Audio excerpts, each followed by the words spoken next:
Yep, we're good. We're live.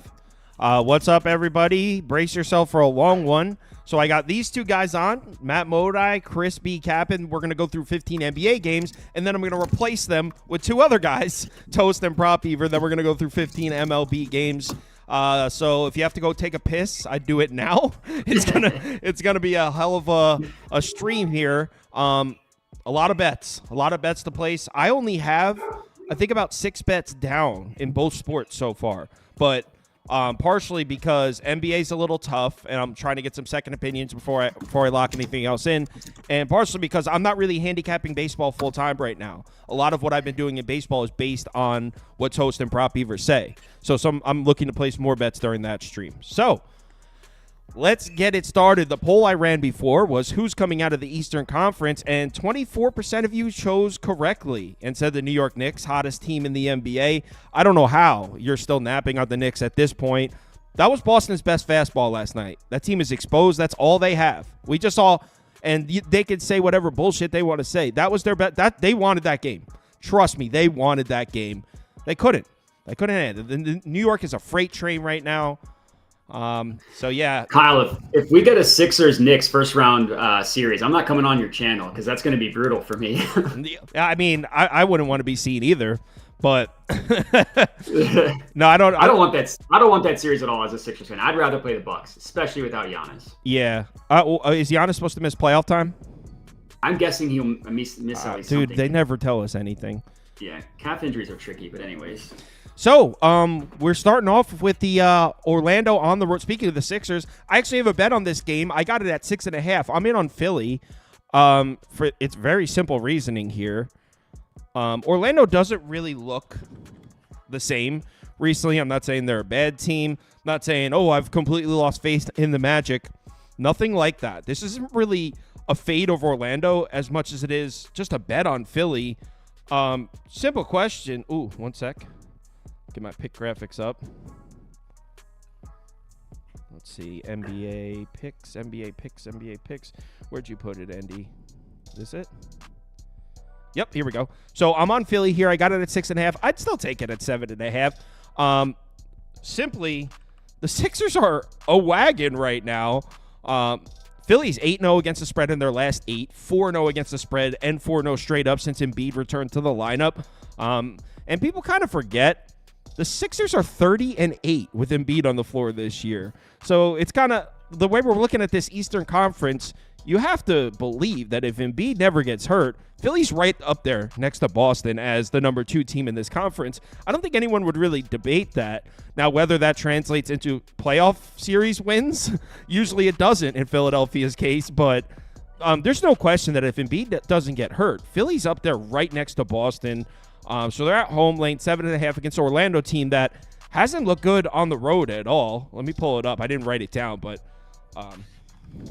pull it up real quick. Don't want to give you guys bad info. NBA schedule.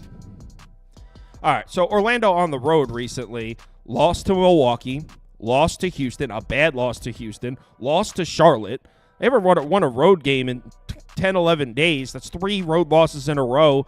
And now they're going up against the hottest team in the league, and there might be a matchup issue here. What has Orlando struggled with all season? Protecting the basketball. Now, they have actually done a little bit of a better job of that recently, but still, protecting the basketball is a problem for Orlando. This is a Philadelphia defense that's been ripping turnovers at a top 10 rate all season. Philly also first in defensive efficiency at the rim over the last 10 games. They're protecting the basket. Orlando needs to get to the rim. This is such an important game for the Sixers, too, to get out of the play-in tournament.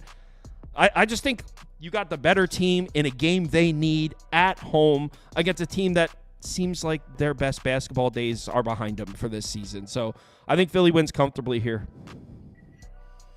I mean, you're talking dirty to me. Would you lay the points with Philly here, Matt? If I wasn't a Sixers fan, that answer would be yes. They've disappointed me too much that I don't trust them to take care of business in a spot where they should. But that's just because I'm a skeptical Sixers fan. My play here, and someone actually mentioned it in the comments, it's Embiid over 7.5 first quarter points. You love that play. Oh, it's amazing. It's it hit last time. I locked it in last night and I sent it out at plus 105. Right now, you can get it. It's a smaller book at -122 is the best offered price at BetSafe, or you can get it at -127 at Caesars. I would probably play the -127 over the. You can get it at 8.5 for plus money because that, like, I mean, that 8 points is a huge deal versus like the even number because he's not. I mean, it's unlikely he hits a 3-pointer. But I mean, like we talked about it last stream, like Embiid, he always scores more points in the first quarter than any other quarter in his career. And the books just don't adjust. They just take 1/4 of their point total and add that to the first quarter. It's like they don't understand. And Embiid, like, I think the reason why it's still only 7.5 is because he's only hit it in 2 of 4 games. So they're like, oh, it's like not like he's killed it since he's come back, but his minutes have been down and they're slowly creeping back up. Like he's played close to 9 minutes last game. I think they're going to try and get him back to that like full first quarter that he normally plays.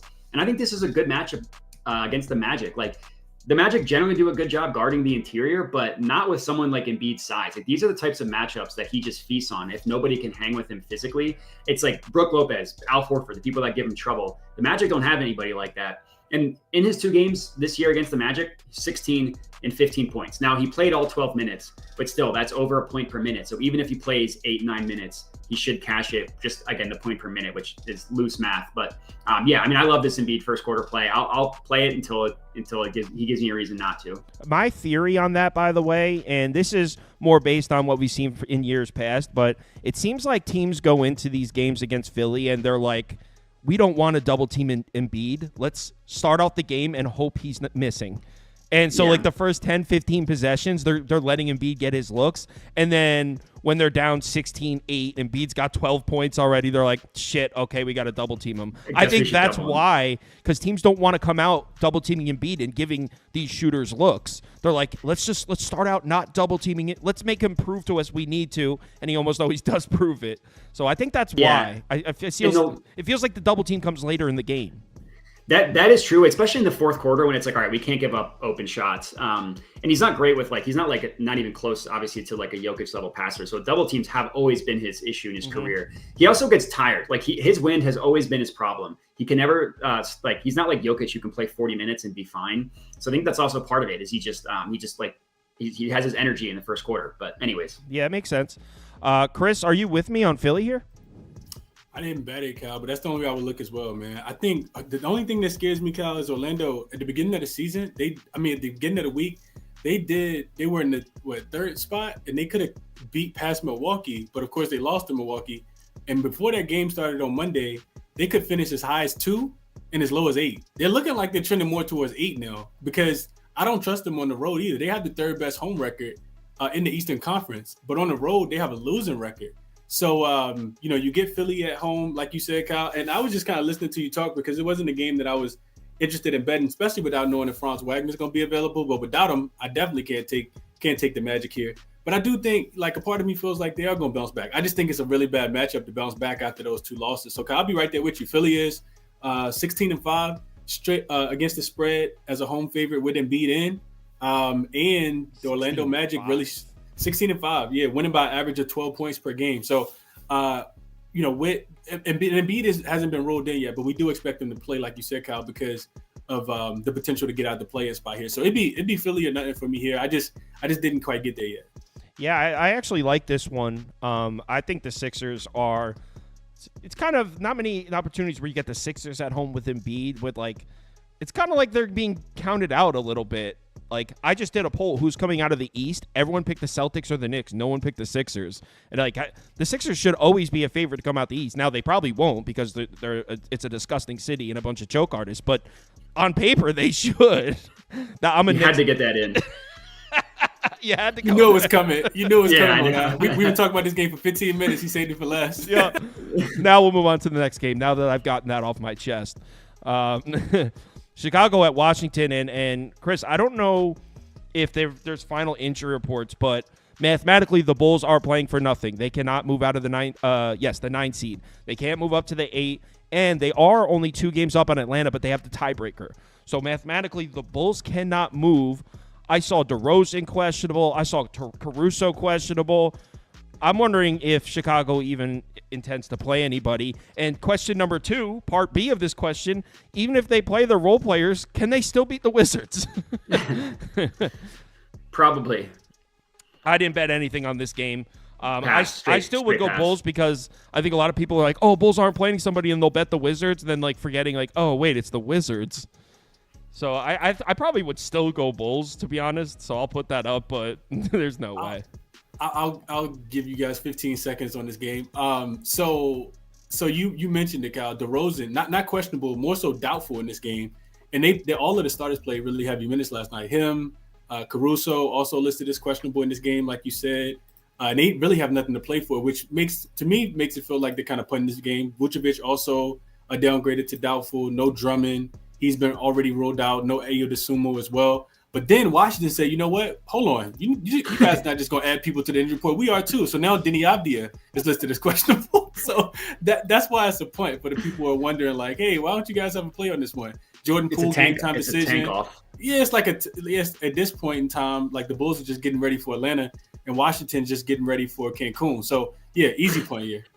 Yeah, there's just because it's like, okay, the Bulls are going to throw out there nobody, but does Washington even want to win? / are they even capable of beating the Bulls' second unit at this point? Modi? Pass. Yeah, I figured there's not much here. I'm sure the viewers are like, can we just move on? Yeah, All right. I mean, they don't even have props out for this game, even if I wanted to bet it. Okay. 52% said Bulls, 24% said Wizards. Next up. Hottest team in basketball. We just saw the Boston Celtics, the big bad Boston Celtics, come out there and get dusted on their home floor. Knicks money line was my top bet at plus 110. What a glorious night, by the way. Just high energy. I was ear to ear smiles the entire night from about 6 p.m. to midnight. Loved it. Loved every second of that game. I'm a little worried that I am pretty good about keeping my fanhood out of everything, but not going to lie, getting a little excited for the playoffs, the way this Knicks team is peaking at the right time and the way they're playing. These guys think the Knicks right now think they're the best team in the Eastern Conference. They're playing with confidence. They trust each other.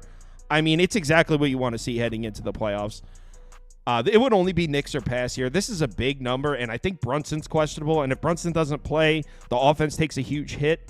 So I'm not going to bet it because if Brunson doesn't play, you can't lay 11 points. And also, Chris, I'm curious your opinion on something. So obviously the Bucks aren't playing anybody tonight. Now it looks like the Knicks might rest Brunson. Dude, neither of these teams want the 2 seed because no one wants to see Miami. Is that what's happening here? It's going to be Miami or Philly in the 7 seed, most likely. So maybe. Right, and like if I had a guess, the Knicks and Bucks are both like, we'd rather see Indiana, right? I mean, I don't know. I feel like stuff like that is more so a talking point than an actual reality. More for the most part, people just talk about that and the teams aren't actually. But I think in this case, there might be a little bit of that going on. Now, the Knicks and Bucks battling for the 2 seed. The thing is, the Bucks have the tiebreaker. So, okay, the Bucks are resting this game, but even if the Knicks win and the Bucks lose and they're tied, the Bucks are still the 2 seed. So in order for the Knicks to jump the Bucks, they would have to win their last 2, and the Bucks would have to lose out. So the Bucks could still want the 2 seed and just be punting this game and saying it's cool, we'll beat Orlando on Sunday. So it just because the Bucks are punting this game doesn't mean they're necessarily punting on the 2 seed. A lot of moving parts here. It would be Knicks or pass for me. You already know where I'm going with this. Josh Hart, rebounds plus assists. It opened up last night at 15.5. I hammered it. I sent it out. I woke up, it was 16.5. That's what I put out on my YouTube channel. Right now, it's 17.5 for plus money, and I would still take it. I mean, I don't understand what the books are doing with this price. Yesterday, he had 21 against the Celtics, and he played 32 minutes. That's resting for Josh Hart. 32 minutes is like a low number of minutes for him. And the Nets admittedly haven't been shooting as many jump shots recently as they did at the beginning of the year, but still, like, teams that shoot a lot of jump shots generally lead to more rebounds to guards like Josh Hart, and he's a rebound hog. Like, Isaiah Hartenstein, I think, is out for this game, I believe so, or he's questionable. That just leads more rebounds for Josh Hart. Obviously, I took double. It was plus one, either 55 or 65. I put a half unit on it, and obviously, I tripled down on the triple double for the 3rd time this week, and I put like $10 on that at plus 1,600. Yeah, I mean, it's like there's some. I feel like the books are just asleep at the end of the season. They're on the Major League Baseball. They don't care about the end of the season, because some of these lines, I mean, I say this and I'm probably gonna have like the worst day of my life, but some of these lines I just don't understand. Right. Well, I noticed that. I can't speak for the sports books, but a lot of the analytics sites and like RotoWire, RotoGrinders, I noticed that their basketball is not on point. Like, it's almost like they've shifted all their attention over to baseball because some of the injury reports are wrong, and these are sites that are usually very reliable. So I think a lot of these sites have put most of their resources, most of their staff into baseball, and basketball is kind of falling by the wayside. Something I want to bring up: Win All Day, a rare sighting. Usually we don't see this guy until the fall, until football season. He said, Kyle, are you betting the Knicks to win the NBA Finals? No, but I did bet the Knicks to come out of the East at plus 1,500. And obviously I say that like tongue-in-cheek. I'm a Knicks fan. But dead-ass serious, how are they, at plus 1,500, they might be the hottest team in the East right now. You're getting the hottest team in the East at plus 1,500.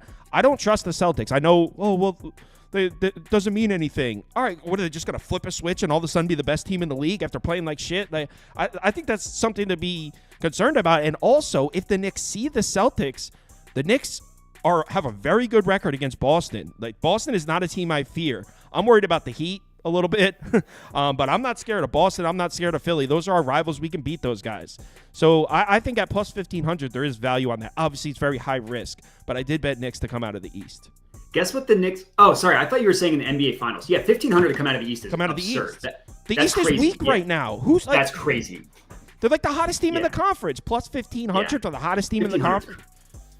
I'm going to bet that as we speak. I was just looking it up as you were talking. I didn't realize. I thought you were giving the future, to win the title, not to win the conference. Just come out of the East. Yeah, 1,500 is crazy.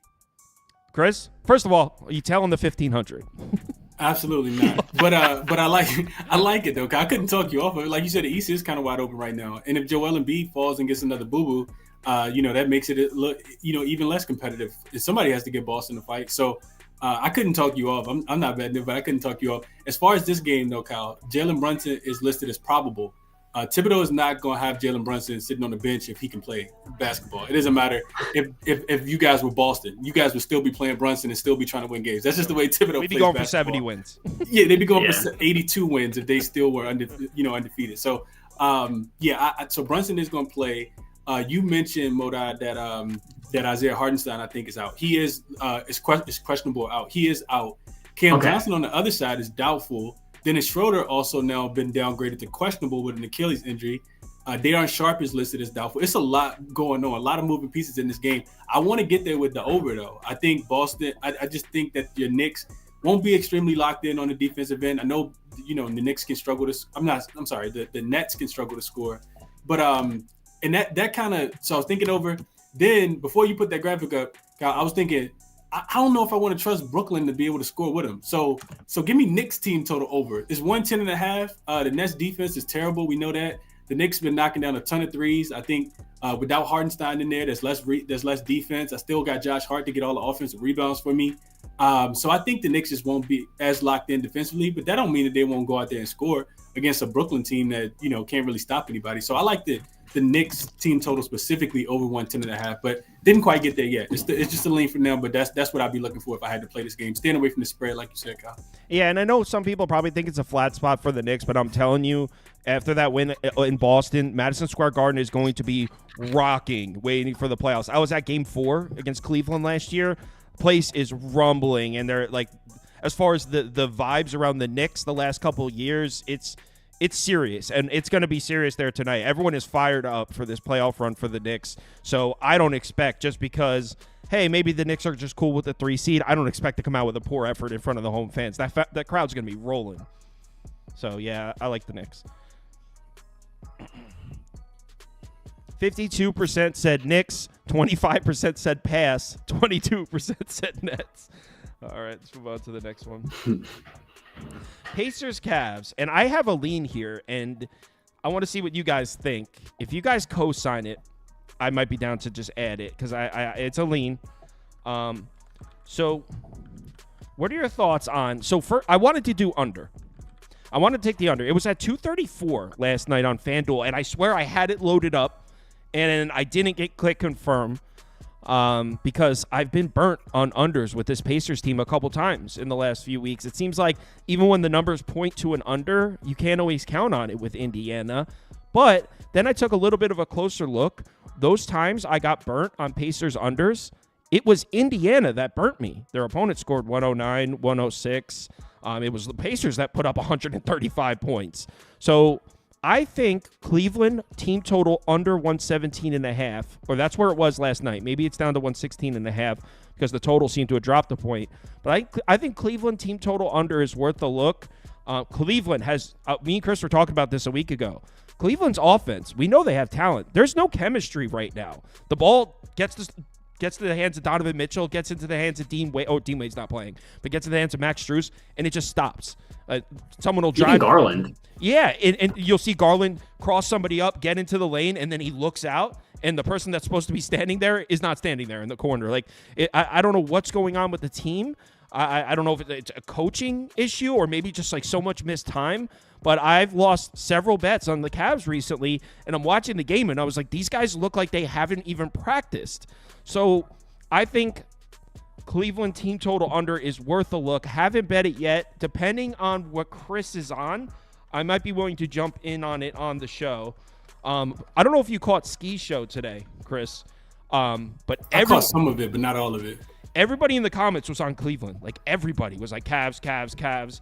And I wasn't really seeing that. I guess, like, fading the public would be taking the Cavs, but I'm not really feeling that. It would be Pacers. If I was to pick a side, it would be Pacers. But I think the under or the Cleveland team total under is worth a conversation. Go ahead, Moda. I'll go last. Yeah, I'm not as good with main lines. I would lean the Pacers here. Like the Cavs, since they went on that ridiculous run, they have a losing record. Like, I don't think people realize how bad they've been. And even like Mitchell's been hurt and like, I don't know, but so I would agree with you on the Pacers. My play here is Donovan Mitchell under 5.5 assists. I actually locked this in at plus 120. It's now a best offered at minus 110. And even that's still a good price if you're just strictly line shopping. So I would still take it at that number. And it's just based on how the Pacers play defense. Like, the reason why they literally give up the most points per game to pick and roll ball handlers. They give up the most points per game to isolation scores. It's because they don't play any help defense and they don't have really any good perimeter defense. So because of that, point guards, and I know Donovan Mitchell's technically listed as a shooting guard. Really, it's just high usage guards, and usage just means like possessions that end in a shot attempt or a foul. They don't get a lot of assists against the Pacers. Like, the Pacers literally give up the fewest amount of assists per game to point guards in the NBA. And it's just based on how they play defense. Now, people are going to see this and think it's a little bit scary because Donovan Mitchell's gone over this number in 4 of his last 5 games. So it's like, why would you take the under 5.5 if that's the case? That just makes me like this under even more, because I know I just talked about how the books are sometimes asleep, but in some situations like this, I feel like they also are trying to it's like a trap. They're trying to get people to just bet based on like what happened in the previous 5 games. So this isn't one of my like favorite plays, especially now at minus 110, but I think it's a really good spot to take his under assist. And I think honestly his over points too. I just haven't been super impressed with how he's looked. So that's why I went with the under assist instead. Okay. Chris? I haven't been super impressed with how the Cavaliers have looked. I took the Pacers here plus the 3. I don't care if it's square. I don't care if it's sharp. I look at the games the way you do, Kyle. I run my models and look at my numbers, and then I look at some trends as well. And I watch the game. I watch the games all the time. The Cavaliers, like you said, I'll chuck it up to this. You talked about like them not playing good basketball recently, Kyle. I think it's Donovan Mitchell, like him not being 100% and him trying to be a part of the offense. If you take away the game that they just played against the Memphis Grizzlies on Wednesday, he had 10 points against the Lakers, 10 points against one of the fastest paced teams in the league. He only scored 24 points against the Phoenix Suns in a blowout. Just not shooting the ball well. Against Denver, he had 13. Against Philly, he had 12. We're talking about Donovan Mitchell. 13 against Houston, 14 against New Orleans. I just think that he's not quite there yet. And the Pacers aren't necessarily the greatest defensive team, but when I think about the Pacers, I think about points, and they are the number 2 offense over the last 2 weeks. The Cleveland defense is 26th in points allowed per 100 possessions. The net rating, they're plus 8.4, which is the 4th best in net rating, which are the Indiana Pacers. It's nothing for Cleveland that I'm seeing right now that's making me think that, I want to back them in this spot. Now, when we get into it, another big reason, Kyle, you look into this type of stuff all the time. The only thing that the Cavs defense has been doing really good recently over the last 2 weeks is they're forcing the second most turnovers. The Indiana Pacers turn the ball over the least amount of times out of everybody in the NBA. So that's not a major matchup advantage here. And this is what I thought, Cal, because if you go and look at your numbers, you're going to see the same thing I saw. Last 2 weeks, the Pacers been living at the rim. All of their shots are typically coming at the rim. If not at the rim, they're in the paint, right? Those short mid-range shots.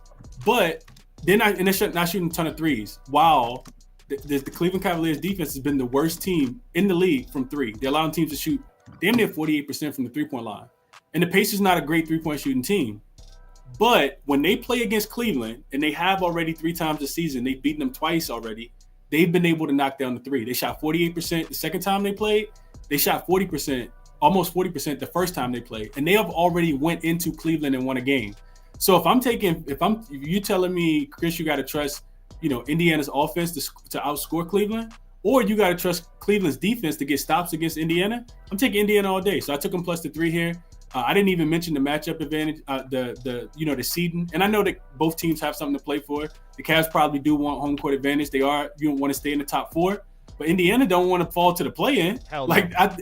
And rest advantage. I listened to Tyrese Halliburton post-practice interview yesterday, and he did call this a big game. So I'm willing to ride with all of those different factors that I just said, and I took Cleveland plus the 3. Indiana plus the 3. Indiana plus the 3 is my favorite bet today. Yeah, I can't argue with that at all. If I was picking a side, I'd be tailing with you. I went with the Cleveland team total on. Well, actually, I didn't bet it yet. There's a chance. I'm going to add it to my list of maybe something I add after the live shows up. Pacers plus 3 or Cleveland team total under. All right, let's move on to the next game. And people are asking about MLB. That's right after NBA. I mean, maybe around 4 p.m., but there's also a lot of passes that we didn't get to yet. There's going to be at least 3 or 4 games that we just blindly pass on that we didn't get to yet. So maybe around 4, maybe right before 4. Charlotte, Boston. And speaking of a game we might pass on, I mean, the fact that the Boston Celtics, best record in the NBA, at home, laying just 7 points to arguably the worst team in the NBA. That just says everything we need to hear here. We're saying that on a neutral court, the Celtics and Hornets are only 2.5 points apart. So, I mean, I don't have a damn word to say about this. I'll run a poll real quick. If you guys have something, cool. If not, I'm down to just move on. I actually do have a play that I like. Oh, my God, you would, bro. You would have a play in this game. Trust me, with player props, these gross games are sometimes the easiest to find plays. I have Brandon Miller over 4.5 first quarter points, plus 102 odds at FanDuel. Another situation, the books are asleep with this one. I feel like people are like, they see Celtics on the matchup, and they're like, oh, that's a tough matchup. It's not going to be that good for him. He just scored 11 points in the first quarter against them back on April 1st. We don't know what starters are playing for the Celtics. Is there no graphic for that? I thought I sent it over. He might have missed it. It's cool. I got it right here. But yeah, I'll be quick. I mean, he's gone over this in 8 of his last 10 games. He's playing about 9 minutes per first quarter. And it's like a classic rookie at the end of the year just getting run because these games don't matter and just like might as well let him play through it. And he's been playing really well. And like I said, he just had 11 against the Celtics back on April 1st. It's the same Celtics team that doesn't care about these games anymore. And he's been getting a ton of run and a ton of shots up. So, I mean, come on, this is one of my favorite plays of the day. Brandon Miller over 4.5 first quarter points, one of his favorite plays of the day. Okay. Chris, do you have anything in this one? Speaking of that theme, Moda, I didn't bet this yet either. But Moda, speaking of that theme, it's the overs, Cal. Like you look at these games where Boston, we talked about this last week, I think, Cal, because Boston, I think, was the first team that kind of like had all these meaningless games.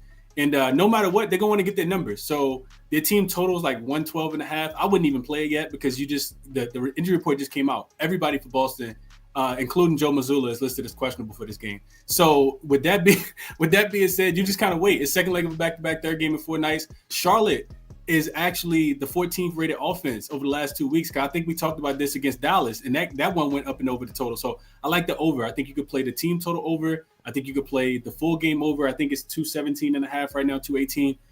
So I'm just waiting for everybody to get ruled out and, us to get Peyton Pritchard, Sam Hauser, and Luke Cornett out there, just jump hooking and 3-point shooting to death, and Charlotte being able to contribute as well because Boston doesn't want to get injured. So I'll take the over in this game. But like I said, waiting for a better number. Yeah, over sounds good. I mean, the Hornets have completely flipped. about 5 weeks ago, they were playing top 5 defense and couldn't score for shit. Now their defense has completely fallen off, and they're actually hitting their shots. So shooting threes like Steph Curry. Yeah, what the hell? And I appreciate everyone in the comments telling people to like the video. A lot of people are watching on their smart TVs, so they can't like it. That explains why there's a lot of people watching. When I watch YouTube, I'm on the smart TV for the most part. So that's why a lot of people aren't clicking the like button, is because of that. But I appreciate the support. Next up, Lakers, Memphis. Did you hear my plans, Chris? What I said? Enlighten me. Okay, I want everyone to listen to this. I have a plan, and I didn't do it yet. I ran it by the Discord to get their thoughts. Mixed emotions. Someone said, hell no. Someone said, I'll tail it if you do it. So there are 5 dogs today that I'm looking at. It's Grizzlies plus 750, Raptors plus 750, Bucks plus 850, Hawks plus 650, and Jazz plus 700. I'm thinking about putting on unit on each of the 5. Judging by the way the NBA has gone the last week, all I need is one of them to win, one out of those 5, and I turn a big profit. If I go 1-4 in those 5 bets, I'm up 2 units, or even more than that. So I'd be up 3 units, 2 units or 3 units, depending on which one won. So I was considering just putting a full unit on each one, because I know everyone's like, oh, these teams need to win. But have you not watched the NBA the last week? Nothing makes sense. Like, is anyone going to be surprised if at halftime Memphis is up 59-50? Like, these games haven't made sense. So these dogs, they're giving us these huge prices on these dogs, and I'm considering doing this. I was kind of just like running it by people, see what everyone thought. I just putting a couple $100 on each one. All I need is one to hit, and I made about $400. If I go 1-4, if I go 2-3, I made $800. So, I would make even way more than that. So if I go 1-4, I'd make a couple $100. If I went 2-3, I'd make about $1,000. Yeah, I mean, you don't need to convince me about taking these like plus money long shots and knowing that your win percentage needs to be like 2 of 3 or 1 of 4. That's like what I built half my brand off of. So I mean, I'm sold. Go for it. Chris? I'm just kind of looking at some numbers, Kyle. So since the start of the month, these favorites laying 12 points or more are 18-4 straight up, Kyle. So 4 times. That's profitable. I was gonna say 4 times out of 22. We have seen dogs. 1 out of 5. But you know what? So Bucks lost to the Wizards. And a lot of it was the Bucks. Remember the Bucks? I was gonna say, how much of this was not the Bucks? The Bucks lost to the Wizards. The Bucks lost to the Grizzlies. The Bucks lost to the Raptors, and then the Magic lost to the Hornets. So I couldn't talk you off, Kyle. Like, I think Lakers probably need a confidence boost to win. So I don't think, with this G Leagues, F Leagues team that the Memphis Grizzlies are charting out tonight, I'm not sure if it's going to be them. The Lakers typically, beat up on teams like this, and coming off 2 straight losses. Probably want some kind of momentum going to the playoffs. So I don't know if it's necessarily going to be Memphis, but I couldn't talk you off. I know I'm not laying 15 with the Lakers either, but I guess if I had to play it, that's the way I would look, especially with Memphis home record. And you're going to let me put an LA minus 15.5 under your face right now. Yeah, if I had to play it, yeah, that's the way I would. I mean, you're right in the sense that the Lakers have handled their business in these types of games. They haven't been the team that has looked like they're slipping up. There are teams that have looked like that. I wouldn't categorize the Lakers as one of those teams, but that's kind of what I'm saying is, what you expect to happen, like it doesn't make sense. There's no way to predict when these dogs, like everyone's like, oh, the Wizards have nothing to play for. Then they're out against Milwaukee up 10 in the third quarter. It's been so random. And there's, what I think a big part of it is? We always look at which team needs wins, but there's also something to the fact that teams playing stress-free basketball with nothing to lose tend to find contracts. Trying to get in contracts, yeah. The Wizards are going out there. Yeah, go ahead. Kyle, so here's my rebuttal. What about first half money line? Because typically the team that needs to win gets their shit together like at the like third quarter, fourth quarter. Like I think that could be. You think about the Cavs laying 18 points to the Memphis Grizzlies the other day, and they were losing at halftime. The Cavs still end up winning the game and covering. I think Denver was only winning by a couple points the other day as well. So, these lackluster first quarter and first half teams, I think, winning team typically wins the game. But yeah, I could definitely see first half. Like I may end up doing that. I'm not going full unit, but I think first half money line. Yeah, I wouldn't be surprised. Let's the only thing is the odds aren't going to be as good. So you're like you might not be able to only hit one of 4 or 1 out of the 5 to be profitable. But if the odds are that way, then yeah, I would say do first half. First half lines right here. So we got Hawks first half. We can still get plus 610 first half. Let's keep going. Bucks plus 660 first half. Grizzlies plus 810 first half. Raptors plus 700 first half. So I was wrong. Yeah, I was wrong. Wow. Dude, the first half might be the look here. First half might be the look. In the locker room, teams are like, all right, let's fucking beat this team. Let's get our shit together. Yeah. Hold on, I'm writing that down. I think I might do that. Yeah. First half dogs. I'm writing in my notes. Didn't the Raptors with quickly Pacers, they were up in the first half. Yeah, with the Pacers, right? That's what I'm looking at. Because we think about taking the live spot after halftime because the team that you thought was going to cover the spread is now losing, and covering the 15-point spread is now losing at halftime. Then you get a much better number, but it's kind of reversed with what you're saying, Kyle. That makes a ton of more sense to me, I think. Yeah, that's a really good thought, and it makes more sense. And the fact that they're giving us similar prices, because I would assume what Modai said, that the payouts would have been lessened. But I was wrong. So if you just narrow it to down the first half, it's a lot more believable that the Grizzlies are up at half than the Grizzlies beat the Lakers, and it affects their playoff seeding. So let's move on to the next game, which is, I don't have anything to say here, but I'll run a poll in case you guys do. I'll be real quick. I have Quickly over 7.5 assists, plus 110 odds.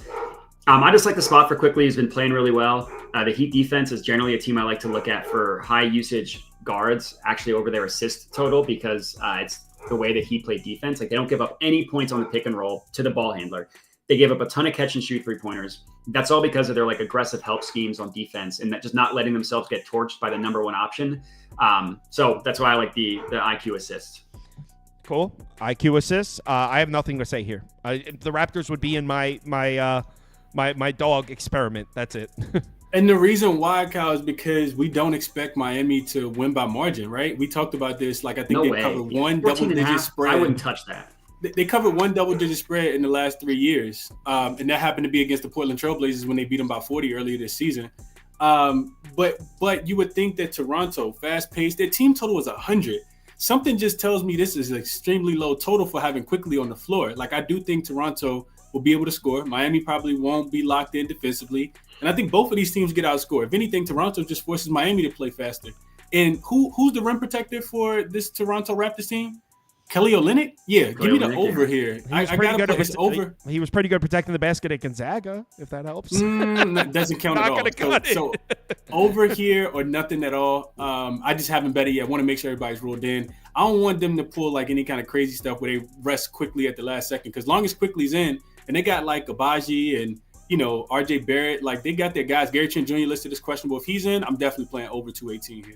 Someone said they parlayed the dogs. I said they took 4 of them, put $1 on it at plus 439,248. Godspeed to you, sir. Next game. And this is another. I'll run the poll. Wow, actually, so the poll, you guys like the Raps, by the way. 53% of you are down to take the points with the Raptors. Thunder minus 15.5. And of all the dogs I just named, though, I think this one isn't that far-fetched that the Bucks win this game. Everyone kind of, the spotlight goes on Damian Lillard and Giannis, but the Bucks do have, well, actually, I think they're also missing, let me just pull up their injury report, because they're also missing someone else. No Dame and no Giannis. I think it's just them two. Everybody else is available. So Portis They listed playing. them as questionable, but they're playing them. They got upgraded to probable. So I feel like what gets overlooked with Milwaukee a lot, because they have such star power with those two pieces. They're I don't want to say a deep team, but they got some shooters, man. Middleton, Beverly, Beasley, Portis, Lopez, Connaughton, Crowder. All those guys can knock down outside shots. So, against an Oklahoma City team, defending the three-point shot has not been the strength all year. All it takes is some hot Bucks shooters to keep them right in this game. So, there's no way I would lay 15.5. The Bucks would be in my my dog experiment. That's it. Oh, man, I got to start all the way with the slideshow. Yeah, so I'm putting Bucks plus 15.5 up for me. I'm probably not going to bet Bucks plus 15.5. Probably just do the first half underdog experiment that I'm doing. But, yeah, that's how I feel about this one. I think this line's crazy. One thing I just want to mention real quick. The graphic, it was IQ. Someone thought that meant first quarter. It's Emmanuel Quickly over 7.5 assists. Not a first quarter 7.5 assist prop. That would be crazy. Yeah, so I took SGA over 27.5 points. I locked it in last night before all the injury news with the Bucks. If all the guys are in, and meaning I know Giannis and I know Dame is out, but if it's Bobby Portis and Brook Lopez, I really like this spot for SGA. It's a really good matchup play against the Bucks. It's like the exact area of the court where the Bucks funnel shots is exactly where SGA scores. Like the Bucks give up a ton of points to pick and roll ball handlers, the second most in the NBA on the entire year, only behind the Pacers. They give up a ton of pull-up jump shot opportunities, the second most pull-up field goal attempts in the NBA over the last 10 games. And SGA, not only does he score the most points on the Thunder by far in both of those categories, but he scores the 7th most points per game as the main pick and roll ball handler in the entire NBA and the 5th most points per game via pull-ups. And I feel like people are looking at the last time he played the Bucks and he only scored 12 points. That's when he was dealing with his quad injury. And if you look at that stretch of games, there was like a 4-game span where he was really bad. I don't think he like barely got to 20 points in those 4 games. Then he took 10 days off. And then he just played 38 minutes against the Kings and scored 40 points. So I think he's healthy. And I think that like the Thunder are trying to win. Like I think the Thunder really want the 1 seed. And I don't know exactly I think it's still possible. I know that they're fighting for it. I know it's probably going to be the Nuggets because they just beat the Timberwolves. But I think it's a good spot. Like I don't hate laddering him up to 30 points either. I haven't done that myself. I'm still debating it, but the official play is the over 27.5. Okay. Chris, anything?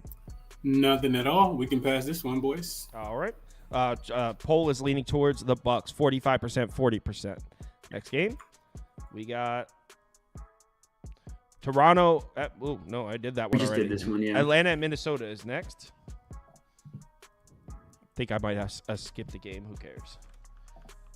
As long as it was one of the two at the end. There's really 2 more that need to be talked about. The rest we could just do a quick opinion. But I have nothing to say here other than the Hawks would be in my underdog experiment. Either you guys? Real quick, I want to make sure the odds are still reasonable. So I skipped Nuggets Spurs, by the way. Yeah, I'm passing on this one. I had Karl Anthony Towns over 1.5 made threes. It got juiced up to high hell, so nothing for me. Do you want to do a quick explanation? Because I don't have graphics for the Spurs game. Do you want to do a quick explain this Wemby prop? Because I have a graphic. I'm assuming that's yours. Yeah, this is mine. Yeah, I'll be quick. So Wemby, with all the injuries injuries / just resting guys, his playmaking has been really good recently. Like it's an uptick in them running offense through him.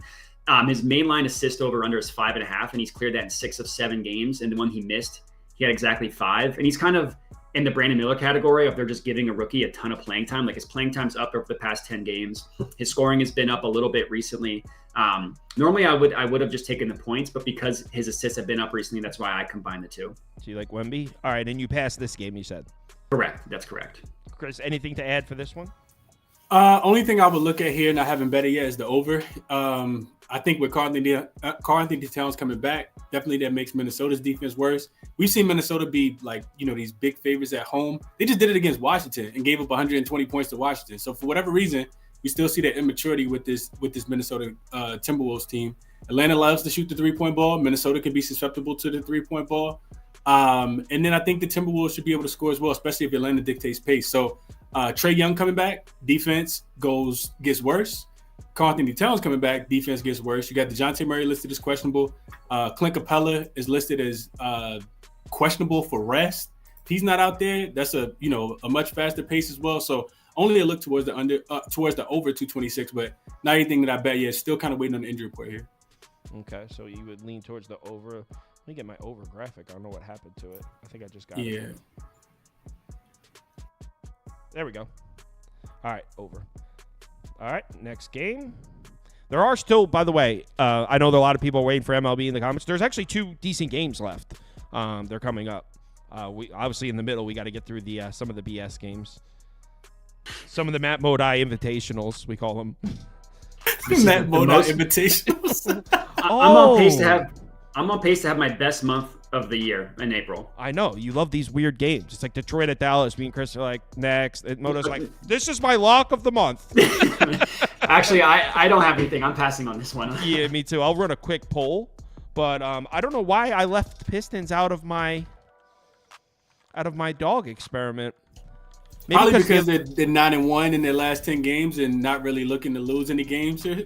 Yeah. Luka wants MVP. Yeah. Brunson. He went through shoot around. He went through shoot around too. So yeah, I think he is going for MVP. And I don't know if you guys saw it, but the team had the Luka MVP shirts on for shoot around in their last game against the Miami Heat the other day. So he is gunning for the MVP, and that leads to the play, because especially if he does play. And just full transparency, the only thing that I bet today was the Indiana Pacers. Everything else I give out is a lean because I need to know if these players are playing before I put my hard-earned money on it.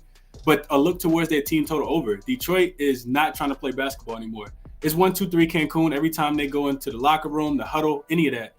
And for that reason, I mean, Dallas is going to want to get to their team total over. I know Kyrie is ruled out, but they have a ton of guys that can shoot threes. You just spread the floor with Luka. You throw the ball to whoever's open, Tim Hardaway Jr., Dante Exum, throw some rim lobs towards the rim for Gafford and whoever else is down there, Maxi Kleber knocking down threes. So look towards Dallas team total over here with Detroit on the second leg of a back-to-back. They gave up 130 almost to Chicago last night.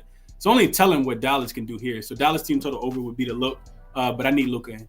Someone said in the comments, Brunson for MVP.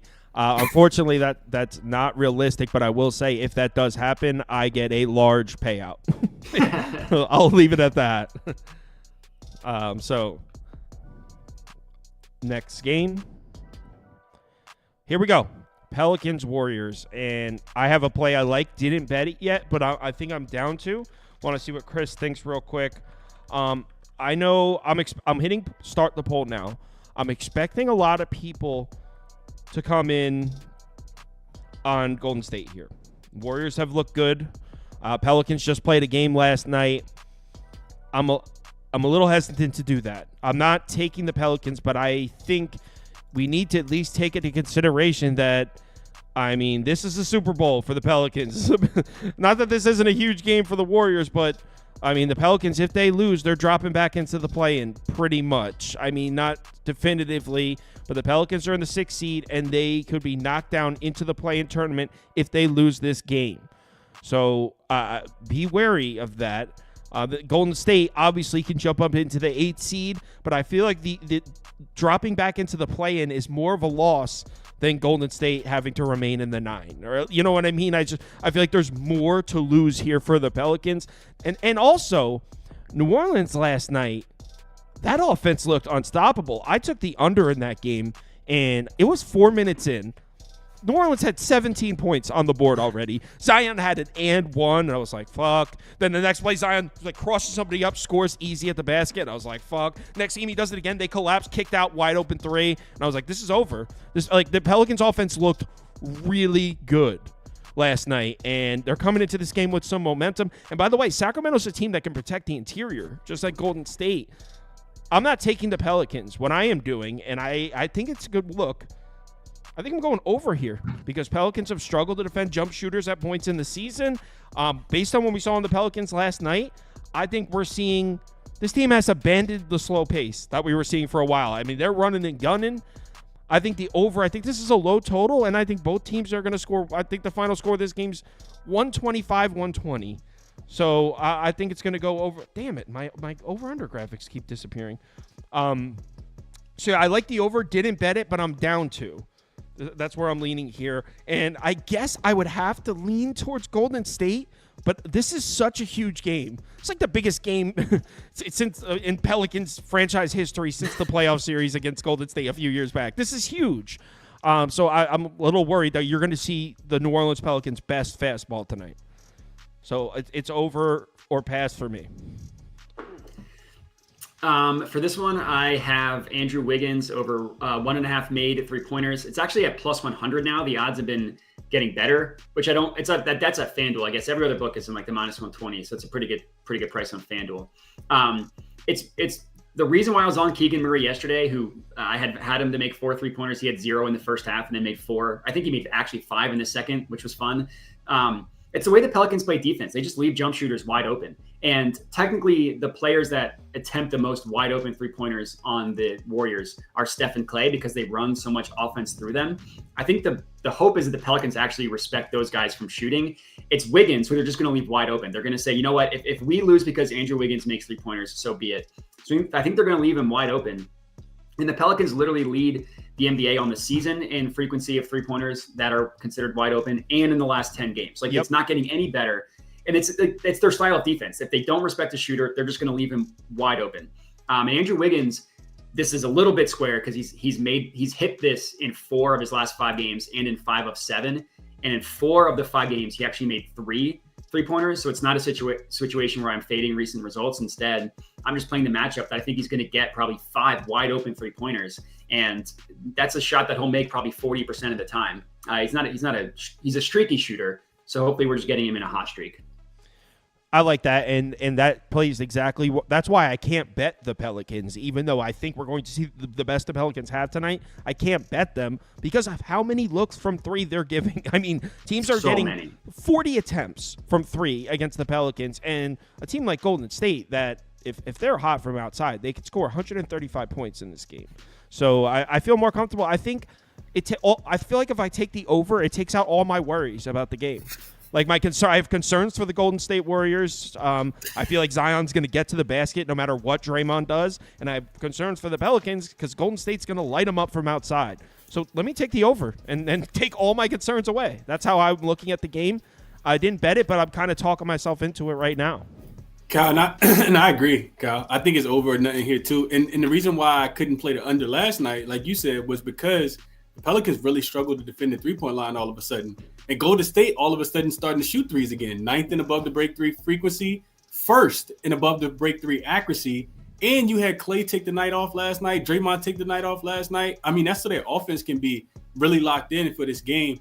I think the Pelicans without Zion, of course it didn't hurt them as much last night. But this team plays with pace too. They want to shoot a bunch of threes and just get the ball into either CJ McCollum's hand or Zion, get them going downhill, and look for some of those 3-point shooters. What do they do, Kyle? You always say this. What do Golden State do a really good job of? Protecting the paint, right? Even though they're small. So you see those kick out threes, Trey Murphy, CJ McCollum. And I would only be able to go towards the over here as well, Kyle. I love the over here. So it's over or nothing for me as well. I like this comment right here. Guy says, I'm behind in the video. So he's watching about 15 minutes ago. He said, but the underdog halftime talk, somebody's dog starts barking in the background. Tell me that's not a sign. I guess that's a sign I should throw that down. That's a good point. So 51% of you said Golden State. That's actually not as overwhelming as I thought. I kind of thought Golden State was going to be the heavy public side tonight. Not that that really means anything, but the way I looked at this game, I figured everyone was going to be coming in on the Warriors. We're pretty split here. So next up, Houston, Portland. I don't care if the Rockets are on the road against the Portland Sea Dogs. I will not be betting Houston in any capacity. This team is trash. This team is terrible, and they're getting priced as a good team, and I don't get it. Who are the Portland Sea Dogs? They're the minor league? the Mariners minor league squad. No, they're actually the Portland Trailblazers without DeAndre Ayton because they only got like 2 starters on their team. That's true. Yeah, but the Portland Sea Dogs are – someone brought it up on an MLB show. It was Toast. He was like, he had 2 really good starts for the Sea Dogs. And I was like, hold up. Would you just say Sea Dogs? So I'm a Sea Dogs guy now. But anyway, it would only be Portland here. I in no capacity do I think the Houston Rockets should be laying points on the road. When's the last time they even won a road game? Like, let me pull it up, but no way. It was against one of these weak competition type teams. I mean, they got smoked to the Jazz, but they just they got lost to the red hot sizzling Jazz. Yeah, that's Get out of here, Portland. Which is why they'll bounce back tonight and win this game by 10 against the Portland Trailblazers on the second leg. You're laying it. I didn't bet it. I was gonna say no way. We'll put the belt up. I have the belt right now. I'll put it up on this. I wouldn't put up my regular belt. My actual belt. Yeah, my belt that goes into my belt loop. Not for this game, y'all. You got it. So, gun to your head, you would take Houston? Gun to my head, I would take Houston. Though. I think Portland just has a lot more G League players, and I think Ime Udoka gets this team fired up. to just because they're coming off such a bad loss, like the intensity wasn't there. You look at this Portland team, man. They literally have Ayton and like who else? Like Scoot Henderson. Scoot, yeah. Everybody Scoot. else on that team is like a D-League player, and they're on the second leg of a back-to-back. So Houston, even if they can't, lock up, which I mean, who's out there scoring for Portland? They scored 92 points last night. They can at least outscore them. Jabari Smith is going to guard Ayton. How hard is Ayton going to play? He might have gone back to sleeping on that waterbed, and back might be hurting because his numbers haven't been. Let me look at his game logs. 25 and 11 the other night, man. 25. Yeah, 30 and 13 the night before that. Ayton's balling, man. Give me Portland. You can take it Portland just off the strength of one player. That's all I need to see. Just make sure Dominate's motivated. Put the belt up. Put the belt up, Kyle. The belt's up. Yeah, the belt's up. Yeah, give me Rockets belts back. Give me the 6.5. I'll take it. I'm inclined to say I don't want the points, but I'm taking them. I'm taking the points. All right. I got nothing. Nothing. Okay, let's move on to the belt is up in a Portland-Houston game. Oh shit! Utah at Clippers. All right, Jazz. I mean, this is just for me. This is another dog experiment game. I have nothing to say. I wouldn't lay this big number with the Clippers, but also Jazz on the road without. I mean, I'm not going to sit here and tell you to take Utah either. So the Utah would, if I end up pulling the trigger on that, Utah will be part of my my dog experiment. Where's my poll here? Let me get it. So there we go. So Utah will be part of my dog experiment, but as it stands right now, I'll just put the Jazz graphic up, but nothing to say about this game. And either you guys? Nope. Chris? Nah, not much. But I do think that you fade these dogs on the second leg of a back-to-back coming off a win as a double-digit dog in that game before. Yeah. Which leads me to, I wouldn't play Clippers full game, but I would play them first half to go ahead and get this one out the way with. And so if I had to play, it would be Clippers first half, but not a game I'm interested in playing. You still got James Harden listed as questionable as well, just for people who are wondering. And Utah's ruled pretty much everybody out. Like, they have no starter from the beginning of the season. So, yeah, it'd be Clippers just to be able to go out here and score. First half team total over or first half spread, if anything here, Kyle. Oh, yeah. I mean, I don't even hate that because I don't like laying anything with the Clippers, but the Jazz coming off a win, like you said, I get it. Last game of the night, and this is I want to bet this one too. So I'm interested to hear what these guys have to say. I know that what the Kings defense did last night was humiliating. And this is a defense that I have mixed thoughts about it. So as you guys know, I've done well betting Kings games this year. And I feel like I've had a pretty good feel for this team for most of the season. Here's my thoughts on last night. The Kings have had great numbers inside the paint defensively all year. They're kind of like an under-the-radar good interior defense. And they have been for most of the season. People don't see them as that, but they really did protect the interior well. But what did we see last night? They got bullied. Valanciunas did whatever. Zion did whatever. Isn't it now, because we see this in the NBA all the time, is it now like, okay, it's almost playoff time, we're going to show you that you're not very good, Kings? Because there's a lot of teams that we see get things off during the regular season, and then it comes down to crunch time, and it's like, yeah, we're not going to let you get that off anymore. Where the Pelicans like, yeah, you know what? We're going to show you that we can take that if we want it. We just didn't really want it earlier in the season. That being said, are the Suns really that type of team? No, the Suns are more of a jump shooting team, but at the same time, do I really trust the Kings defense against jump shooters either? No, of course not. So I want to take the Kings. I'm going to put Kings up. I have a feeling Chris is going to be on this. Actually, Chris is about to say Phoenix first half -2. That's what he's about to come on and say. Didn't watch the show. Absolutely not, Kyle. I told you to take Phoenix. Last time I told you to take Phoenix minus anything first half, I took it with you because I told you, no, you took it first after I gave you the explanation. Then I took it, and we both looked like the biggest idiots ever. At least we didn't have to watch the second quarter. It was 28-4 before I even turned the game on. Right. But no, Phoenix is back on that list. The Kyle teams that I don't bet. I mean, I do think that in an advantageous matchup on the second, getting this Kings team on the second leg of a back-to-back. When I was looking into it, I did find that Phoenix was, 7-2 straight up, 5-4 against the spread when they're playing. unrested teams, and they're also 7-2 to the over, which to me kind of lends towards their team total to go over. You mentioned the Kings defense being really bad against jump shot shooting teams. So that kind of in play. I know, Kyle, you talked about this throughout the season. The Kings on the second leg of a back-to-back, 6-8 straight up, 5-9 against the spread when they're playing unrested this season. And Malik Monk is really caught up with them, Kyle. Like, not having Malik Monk, not having Kevin Huerter, I think is really caught up with this team because they don't have that other guy. Keegan Murray can be inconsistent, and they're asking him to be more of a defender now, which I guess would be a lean towards the under because you got, Ellis and Davion Mitchell coming in to replace Monk, which is not even close to the offensive power that this team had. So I guess the Phoenix has been, you know what? I won't say what Phoenix has been. I'll just talk about Sacramento. So this is a fate of the Kings, not a bet on the Suns. Yeah, that's exactly what it is. Not a bet on the Suns at all. And I think playoff wise, Phoenix will lock into the play-in with a loss and a New Orleans win. So they need to. Yeah. They kind of do need to win, and I think that's coming into play. What do you think about that, Kyle? Well, Phoenix has the tiebreaker over the Pelicans, so they just need to gain one game, and they will jump the Pelicans in the standings. So the Suns are one game back of the Pellies, but with the tiebreaker, it's really like a half game back.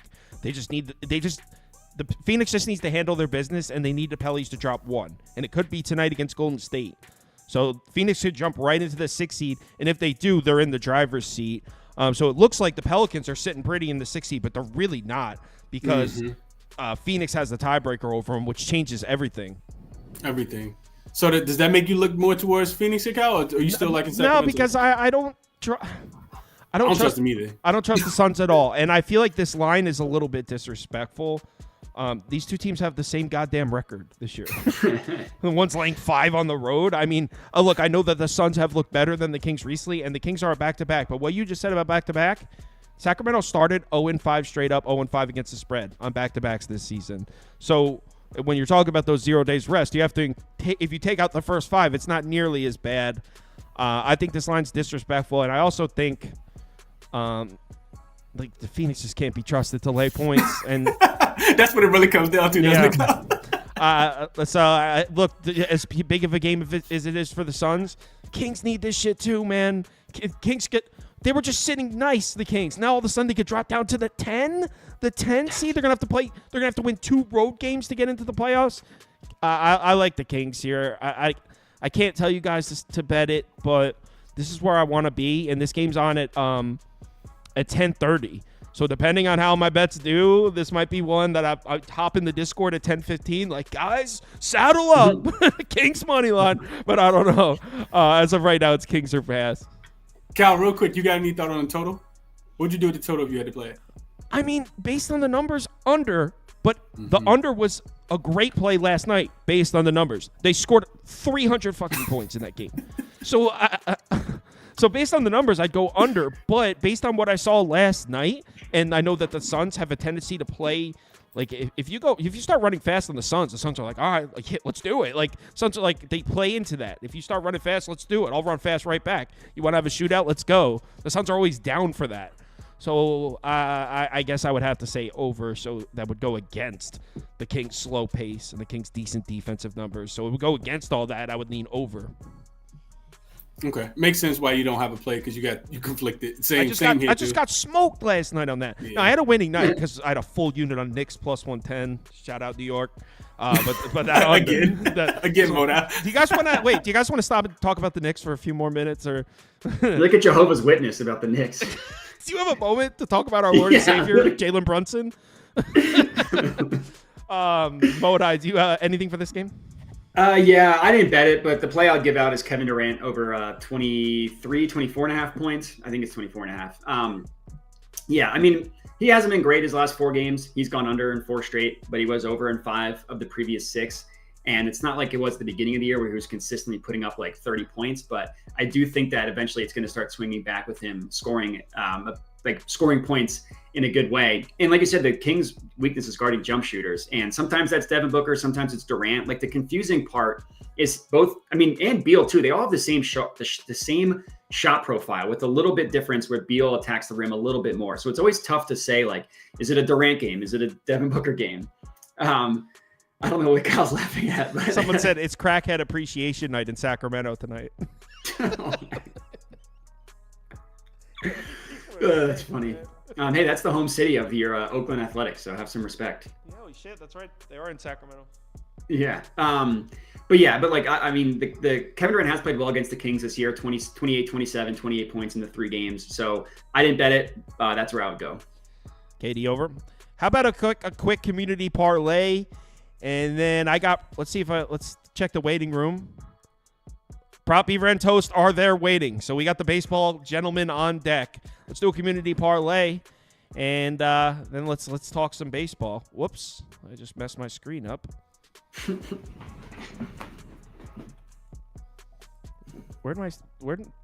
Oh, here it is. That's crazy. So this goes over here. All the windows of my screen just got jumbled. This goes over here. All right, so let's do a community parlay. And then let's talk some MLB baseball. All right, so first up, people are asking about your underdog experiment. I don't know if you want to post that, like just list out the team. To be honest, I'm like I just want to like get the show done. That like I guess I'll post it in the Discord. I'll put it on Twitter. I'll put it on Twitter and Instagram. How about that? I'm just relaying the comments. Yeah. So they want Bulls, Knicks minus 11.5, Pacers money line. All right, first leg of the community parlay.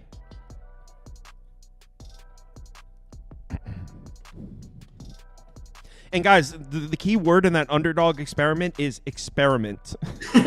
Just want everyone to know that. I mean, I think based on what we've seen, that there's enough data, there's enough evidence to warrant one of those 5 teams will win. And if one of those 5 teams will win, you're up money. That's my thoughts behind it. And especially, I really liked how Chris shifted me over to the first half because I feel like that makes a lot more sense. So, I thought the key word was underdog, though, Cal. No, just kidding. Someone said fade Kyle when he takes the Kings. My man, I have such not a good idea. Record. I've been on the wrong. Yeah, I've been on the wrong side of that before. I think I'm like 12-3 or something taking the Kings this year. It's one of my most profitable teams. Isn't it the opposite with the Suns? Oh yeah, and fade me when I take the Suns is more accurate. Yeah, the Suns is my least profitable team. Kings, actually Cavs. I've made a lot of money on the Cavs this year, but mostly in the beginning of the year. First leg, 76ers. Good leg there. I like the Sixers tonight.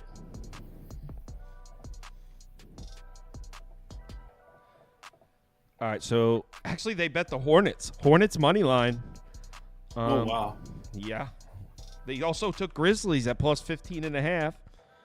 Raptors, Heat. They took Heat. No, they took Raptors in that one. They took all the dogs, these savages out here. Smart cookies. And then Bucks, Thunder. They took Bucks, which is at 14.5 now. So Hornets money line or one of the big dogs. What's going in the community parlay? I know baseball's coming up. Toast and Prop Beaver in the lobby. As soon as we do this community parlay, we're getting to some baseball. See, I literally have the graphics right here. We're going right into baseball next.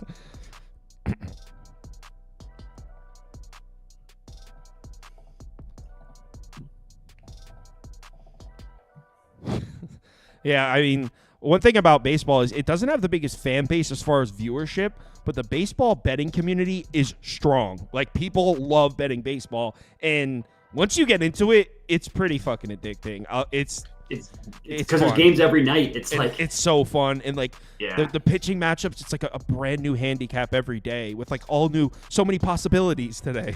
It's Christmas every morning. It's like Brewers and Reds on Thursday night, and then it's Brewers and Reds on Friday night. It's a brand new handicap where it's like, oh, I love this. It's crazy. Baseball's nuts. So I'm gonna 5, 4, 3, 2, 1. Modai, do you want to hook him up with a dong pick before you bounce? I do, but I've been ice cold, so I don't know if the people actually want them or not. That's when you send it out. That's when you send it out. Well, that's when it's gonna hit. Let's see. My favorite one, if we're taking into account odds, is probably Will Benson at plus 400. Him or Gunnar Henderson.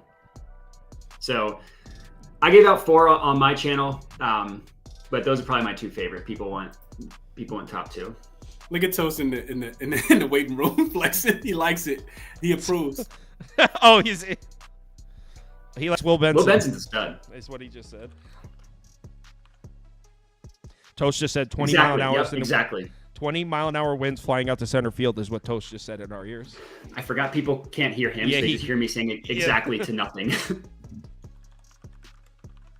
And the last one is they like Warriors. I have a feeling Warriors money line is going to win this poll. So while they're voting on this one, you guys, real quick, most of these guys probably already know where to find your stuff. But Chris, want to tell them where they can find. This is their Twitter names right below them, and they both have YouTube channels. But you want to tell them where they can find you? Yeah, same. Like you just said, Kyle, on Twitter at CrispyCappin 2Ps2N. Same thing, or X or whatever you want to call it. Same thing for YouTube. I do a daily show as well. I typically try to start early in the morning. Sometimes I do an evening show. We'll pick back up like when the playoffs. Well, I'll do a show every day, but the evening shows I've been kind of. Sometimes I'll do them, sometimes I won't. But every day I'm capping the NBA early morning, typically 7:30 a.m. Eastern Standard Time. Trying to get ahead of the lines as much as possible, and that's where you can follow all my work. Cool.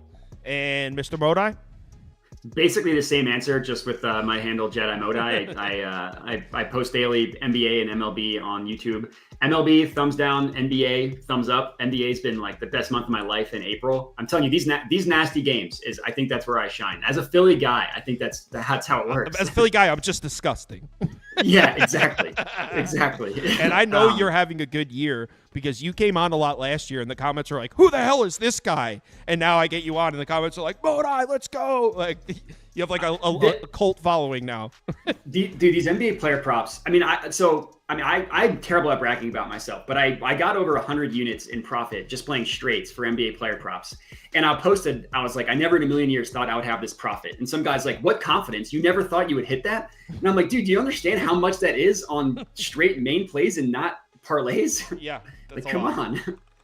Yeah, it's crazy. Clippers minus 15.5. And Suns money line, and then whatever got second place here was Mavericks minus 13.5. All right, final leg of the community parlay, and then we'll talk some baseball.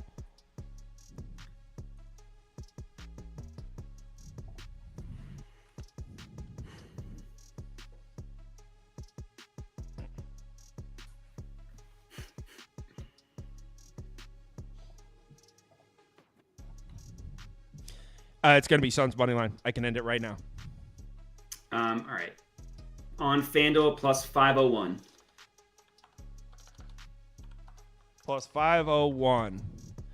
All right. So 76ers money line, Bucks money line, Warriors money line, Suns money line plus 501. That's community parlay. Thank you very much for joining, guys. Let's go ahead and switch it over to baseball, and let's have ourselves a good night. Baseball time. Peace.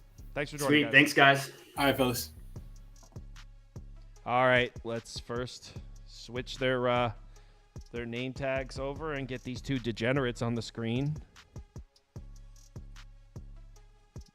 One sec. 3 Toast Beaver. Boom. And then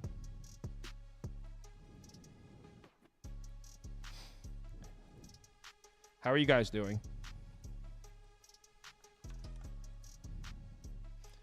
Are you ready to talk some ball? Some seam? I was going to say, you ready to talk about a sport that people care about? Let's talk about some seam, huh? Craziest day as a dad, so I'm so ready just to dive into baseball. I have to take a quick piss real quick. So entertain the crowd for 1 second. Oh. Entertain the crowd. Great. What the hell? I've seen this in the movies where it's like you just got to stall. Well, I can tell you guys really quickly, as a dad, I had to deal with my kid who plays hockey, so he knows there's like no nonsense, no fighting at school, nothing like that. He's sticking up for some other kid whose dog died, who's crying at the lunch table. He told these kids to stop picking on him, to apologize. I guess they started like to jump him after my kid after school. Mm-hmm. He and then the kid like hits him in the side. My kid hits the other kid in the face. Then it all kind of ends, and my kid's like, and you can see it on the video. He's all scared because he's all worried about getting in trouble at hockey and stuff. I'm like, nah, dude, you're defending yourself. It's all good. Like, and then the school's all pissed off because he's fighting back. I'm like, he got jumped. Like, what are we doing right now? Like, literally jumped. Like, that's But yeah, so Kids these days, right? that's life, baby. Yeah. That's what I'm saying. Yeah. I'm so ready to talk some seam. I did find a nice little nugget. I was reading Ryan Darvish's article from the Seattle Times. Nice little nugget for our play in the Seattle game tonight for us. Really, dude? Yeah, I'm excited about that one. It's basically a collab because I like the lineup. You like the pitching. Let's combine those together. Let's get a Mariners win here. We'll talk about that later, though. The stat goes to your lineup as well. It's actually really good. So Okay. Let me get Love to hear that. some nicotine in my gums. Okay. Yo, this morning I played golf with my friend. Haven't played golf, first time of the year, and my friend's a doctor. He's like my most responsible friend, takes good care of himself, like runs every morning. And he goes, "We're gonna walk today. We're not gonna get the car." And I swear, I almost texted him like, "You know what, bro? I don't feel good," but I went out there. What?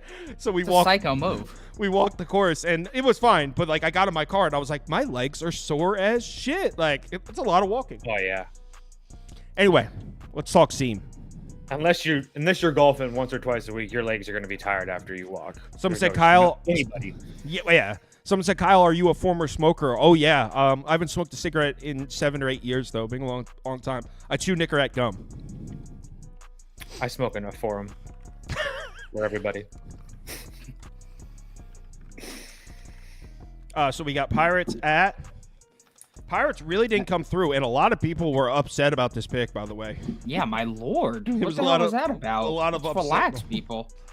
Yeah, it's a They're long upset season. about one play? That Yeah, I was didn't plus get that. 132. Oh, okay. There was just a lot of. I think it's because we all like the Pirates, so I guess people take that as in like, let's go heavy on the Pirates. That's not what that means at all. Well, Just I went means that 0-2 we all like it. yesterday. Me too. I'm fade god material. So that's how you guys Actually, feel. someone said before we started, they're like, Prop Ever was so on point yesterday. Time to fade him. Jesus Christ. AJ, can you tilt your camera down a little bit? You're really low on the. There you go. Yeah. Perfect right there. Can you watch your mouth and have respect? Thank you. All right, Mr. Prop Ever. Pirates, Phillies, your favorite pitcher, Bailey Falter, is on the mound. Bailey Goater. Oh, no, Yep. you're a Christopher Sanchez believer. I do like Christopher Sanchez quite a bit, yes. What's your play here? I can't get to the window because it's about a half run too high, but I would probably lean the first 5 over here at 5. You get at minus 105. I just think that we're gonna see some runs here after the Pirates really shat the bed yesterday. Yes, they didn't perform yesterday, but overall they've been really good against lefties this season. And while I do love Christopher Sanchez, I'm a bit worried about the command that we've seen from him thus far. In the Cincy game, he only had 1 walk, but the entire time he was working through heavy counts, just trying to get those guys out. And then in the Washington game, it really backfired on him. He allowed 3 walks, 6 hits, 3 earned runs. Now he's going to face a Pirates lineup that really got that he did do well against last year, but he walked them at a high rate again. I just think that if you're going to be walking guys like that, that's not going to be great. On top of that, Christopher Sanchez allowed 2+ runs at home in 12 of his last 15 starts, typically a guy that only goes 5 innings. So I think that the Pirates are going to be able to get at least 2 early. And then on the other side, you got Bailey Falter, and I would love to fade this guy. Coming off the best start of his career at against Baltimore at home. I'm not a believer. Overall, he still, even with that gem of a start, has a 653 xFIP. His K percentage is still lower than his walk percentage. Career starter, 5.16 ERA, 350 WOBA. The Phillies lineup this season has been much better against lefties. They are due to break through against lefties eventually. I think we're going to see runs today. The wind's blowing out, I believe, as well. And there's a reason that this total is so high. So that is what I would lean. But I didn't get to the window on this game. Don't love this game at all. I thought that was a pretty good handicap. Made a lot of sense, to be honest. What do you think, Toast? I'm on the Pirates. Pirates first 5 money line for me. Pirates? I like what he said, though. Yeah, I think that Pirates are going to score, and maybe the Phillies score a couple too. But I think the Pirates are going to have more after 5. First and foremost, I don't want to say that I'm a Bailey Falter believer, but what he did against Baltimore was really impressive to me. And I don't think it's going to be a down spot considering he's going to be pitching against his former team and against the Phillies. Not to mention the fact that the Phillies, what I'm sure they'll come around versus lefties, but they haven't seen a lefty in a while. They didn't really look good against Mackenzie Gore. Anybody can look good against Patrick Corbin. I don't even have those numbers written down, but I don't think it was like super. I don't know if it was that fantastic, but either way, I'm just not in love with this Philly team right now. I understand that they looked good last night, but I'm willing to take one more shot with the Pirates. I think they're a little bit better against left-handed pitching. And like Beaver said, I'm not really sold on Christopher Sanchez right now. Those 3 walks, that performance against Washington was concerning. It was on the road, but I just need to see a little bit more from him to lay this price. So I'll take my chances with the Pirates at a nice plus price. Here's what concerns me is last season we had a stretch where the Pirates were hitting, and then we hit a stretch. Now, it was later. It was like July, where Pirates team total under was a lock every single night for like 100%. And so, if it's tonight where they show up another donut, then absolutely, I'll probably be off the train the next stop. I really like what Prop Beaver said about Bailey Falter coming off the best start of his career, going on the road to pitch against his old team. I think they're going to shell him. So even if you like the Pirates to bounce back, which I could see, maybe an over here, or honestly, Prop Beaver's first 5 over sounds pretty good, to be honest. I think I'm just going to Yeah, I mean, the fact that it's 5 is pretty telling, too. Right. So I would either go that, or if I don't want to believe in the Pirates, maybe just go Phillies first 5 team total over. I'm guessing that'd be a juice 2.5, right, Prop Beaver? Yeah, I know that Austin and those guys from Calling Our Shot were on it, so it's probably definitely juiced. Oh, true. Oh, they're on the Phillies first 5 team total over? Yeah, so it makes sense. I think they got it like minus 125, so I can it's only probably, imagine what it's at now. So first 5 over sounds good to me. I mean, the Pirates do have great numbers against lefties this year, and we just saw them fail to hit a lefty yesterday. So theoretically, they should bounce back today, you would think. So, yeah, first 5 over sounds good to me. Doubt I bet this one, though. First half team total over for the Phillies, you could actually still get at minus 125 on PointsBet, but ESPN's at minus 135, DK's at minus 140, so I probably wouldn't play that unless I was playing it on PointsBet. Okay. Twins Tigers next. Finally, we get to see this game. This is a game that we were supposed to see yesterday, got rained out. We're seeing the same pitching matchup, and except for the Twins now have a full rested bullpen. There's different cap, but yeah. I don't know how you could take the Tigers at that price. I think I know you like the Tigers though, don't you? It's a pass for me. I'm not going to get I'm not getting involved with the Twins right now. I feel like that price is they're kind of baiting you to take that. I agree. I don't really want to lay with the Tigers, but if you look at the Twins lineup, I love Eddie Julian, but he can't hit a lefty to save his life, and he's in there tonight because they feel like they can't take any playing time away from him after he played the other day. So he's in there in the 9-hole. That's just one more guy that Minnesota struggles against lefties against. So I would lean. Yeah, it's just a pass for me. 7's too low. I can see a couple of these runs scoring. Yeah, it's just a pass for me. I liked Detroit yesterday because Minnesota didn't have their bullpen arms. They have them all now, so it's just a pass for me. I just can't get there. Prop Beaver, tell me why I shouldn't bet Tigers team total under 3.5 right now. I'm not going to tell you either way because I'm in the same place as Toast. This is a complete pass. This is a true coin flip. Both of these offenses are utterly brutal. So how do you not like my team total under then if you don't like either offense? It's just low. I mean, I don't mind it, but what is that? Like a juiced under 3.5? No, if the total's at 7 and the Tigers are favored, that means I should get an even 3.5. Even maybe like a plus 100. I mean, theoretically. I don't know. Think about it. The total's at 7. 3.5 is half is 7, and the Tigers are favored. That means they're expected to score about 3.8. You'd pay minus 113 is the best price. I don't hate that. What do you mean you don't hate that? I'm going based on your fucking notes, bro.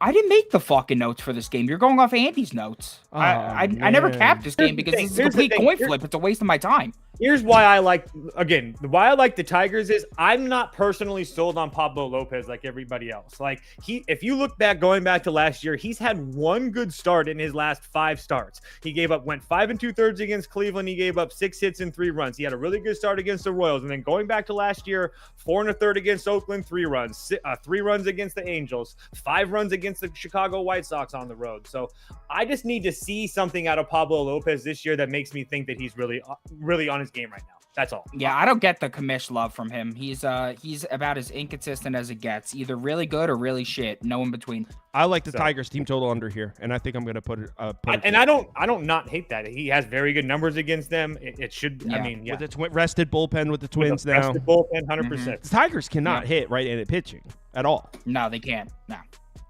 Let's go to the next game. The next game is Giants-Rays. And the 18 strikeouts between the 2 games last year tells him that he has their number. Lopez.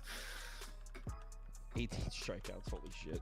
And Pablo Lopez, his first 2 starts, hasn't been getting his strikeouts. He's at like 6.2 strikeouts per 9 in his first 2 starts. For his career, it's 9.2. So he's like due for like a 10K game. I think maybe that's a look then. I think Pablo Lopez is going to absolutely shut down the Tigers. I think I'm going to bet that team total under. All right, next up, Giants, Rays. Toast, you want to go first on this one? Actually, Prop Beaver's really the big Giants believer. Sure, go ahead, Bob. Yeah, I'm we're on the one same second, thing. Fucking dangle my cord. Yeah, I'm backing the Giants here. I like the spot for the Giants. Thus far they've been horrendous against righties. No hiding that. Bottom 5 in WRC plus and ISO, 24th in OBP. The last 5 righties to face them have combined for a 1.32 ERA, 0.99 WHIP, and they faced Trevor Richards. Yeah, Trevor Richards.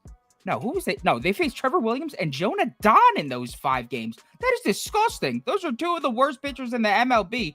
So what is the sense of hope for an offensive rejuvenation here? Well, I think that Washington series is a wake-up call. You can't be losing series at home to the Washington Nationals. And on top of that, this is an offense that thus far has performed much better on the road. They're 19th WRC plus, 9th in ISO, 18th in OPS on the road compared to bottom 5 in all those categories at home. And they faced even tougher competition on the road. So maybe they just need to get away from home, reset that offense. They're now going to face Jacob Wagsback. I think that's how you pronounce his last name. He's getting the start for Tampa today, and the guy's absolutely terrible. He's pitched 6 innings this season. He has a 9 ERA, a 24% walk rate, a 2.83 WHIP. This is his first MLB action since 2020, and if we take the results from 2020 and 2024 and we combine them, he has an 8.37 ERA, a 4.07 WOBA, a 2.24 WHIP, and a 5.54 xFIP. In his last 2 seasons. That was all out of the pen. That's now ugly. he has to be a starter. Add in the fact that the Rays bullpen behind him has had their high leverage guys go the last 2 or 3 days. And I think San Fran's going to put up runs here. I mean, this is a Rays bullpen, may I mind you, that is 29th in ERA, WOBA, FIP, and 30th in xFIP. They are that bad. On the other side, we got Keaton Wynn. I think he's a bit undervalued. Through 7 career starts, you look at the 5.94 ERA and you're thinking, that's a bad starting pitcher, but his 3.14 WOBA, 105 WHIP, and 3.93 xFIP all just suggest that he's been really unlucky. And I think we're going to see some positive regression swing his way here because he's going to face a Tampa lineup that's starting 8 right-handed batters with Brandon Lowe now on the IL. That's another Tampa bat on the IL. This team is really injured, and Wynn has been significantly better against righties. Sees a whole 0.6 drop in WHIP, a 0.6 drop in WOBA, and allows 0.8 home runs less per 9 against righties. And I said this before, I'm not high on this Tampa lineup against righties. Sure, they lit up Jose Soriano in their last game, but what did we say heading into that game? The guy was making his first career start, and his splits against righties are some of the worst that we've ever seen. This is not that case. Keaton Wynn, good against righties. Let's not forget that the first 7 righties to face Tampa, they had a 3.10 ERA, 101 WHIP. This is a mediocre offense through the first 5. The Giants pen has been struggling like the Rays has, but I believe in the talent of that Giants pen so much more, and they have 2+ days of rest for those high leverage guys. I'm all in on the Giants today. Bring it home. Yeah, I can. That was pretty spot on. Better starting pitcher, better bullpen, more rested bullpen, and obviously Rays have the better lineup, but the Rays haven't been hitting right-handed pitching, and like Prop Beaver said, we don't expect them to be the best lineup against righties this year. So yeah, Giants sounds good to me. Toast? Yeah, I can't really add too much. I really like the Giants in this spot, not to mention the fact that I really like playing teams after they look bad at home and then going on the road. On top of that, because obviously they didn't really look good at home after losing 2 or 3 to the Nationals. And on top of that, that Wagsback guy has a really, really bad walk problem. I forgot I didn't write down the number. Oh, there it is. Almost 24% walk rate. That's just really, really bad, especially when you have a guy like Young-Hoo Lee at the top of the lineup that does not strike out in any way. So I expect him to be a lot on base a lot. Yeah, it's a really, really good spot for the Giants. And like I said, the only thing about the Giants bullpen too that I want to add is, like Beaver said, they have a lot of talent and they're extremely rested. And yeah, I mean, he touched on it all. So yeah, I'm on the Giants as well. All right, all 3 of us on the Giants. Young-Hoo Lee under strikeouts too. It's at plus money today. Don't be a fool. What? That makes no sense. Why do they What are keep they doing that? Why do they keep giving you that? Yeah. It's like a What free. the hell? It's like a free $100 in Toast wallet every day. Literally every day. Yeah, what the hell? So yeah, it's 54% on Giants. Next game, we got Milwaukee at Baltimore. I already bet this one. If you guys watched the video last night, so I'll put mine up first. And if you guys watched the video we uploaded last night, you guys already know how I feel about this one. The Brewers numbers against the Brewers are minus 105, not plus 105. I'm sorry. That's why I was confused. We got some nice CLV. I mean 5 cents. Well, no. What do you mean? The price is like at minus 25 cents. 130 now. Yeah, it's like 25 cents. What? Yeah, I can't even put it on VIP. Brewers are favored? Yep. Oh my God! Everything I have Brewers skyrocketed. posted I got Brewers posted on the website at plus 100. Yeah, that's what I Yeah. bet too. I got first 5, 105, and full game up on a plus 100. Wow. Well, I like the Brewers here. It must have moved in the last couple hours because Andy made these graphics around 2:30. So It skyrocketed since the last 3 hours. so Rushman is out. That's why. Oh, Rushman is out. Well, you got Baltimore coming off a huge series against a division rival. They're throwing Tyler Wells on the mound, not the most reliable arm, but the most important factor here, he's a righty. And the Brewers are annihilating right-handed pitching right now. Freddie Peralta on the mound for Milwaukee. It's just it's a real nice spot for a red-hot Brewers team. So I got it at plus 100. I'm pumped about this now. I didn't even know that. Me too. Yeah. I bet first 5 in full game. I can't really add much more to what Kyle said. This Brewers team, I bet this Brewers team every single day in the Cincinnati series. I went 2-1 in that series. The game that I did lose, they scored 8 runs. This team is absolutely rolling right now offensively. Freddie Peralta is just a man amongst boys. I just really don't trust Tyler Wells. Not to mention the fact, again, I'm not trying to say that the kid is bad, but Jackson Holiday still hasn't got a hit yet. I understand that there's hype around this kid. That but one was I don't almost a hit, though. They called it an error, but it was like almost a hit.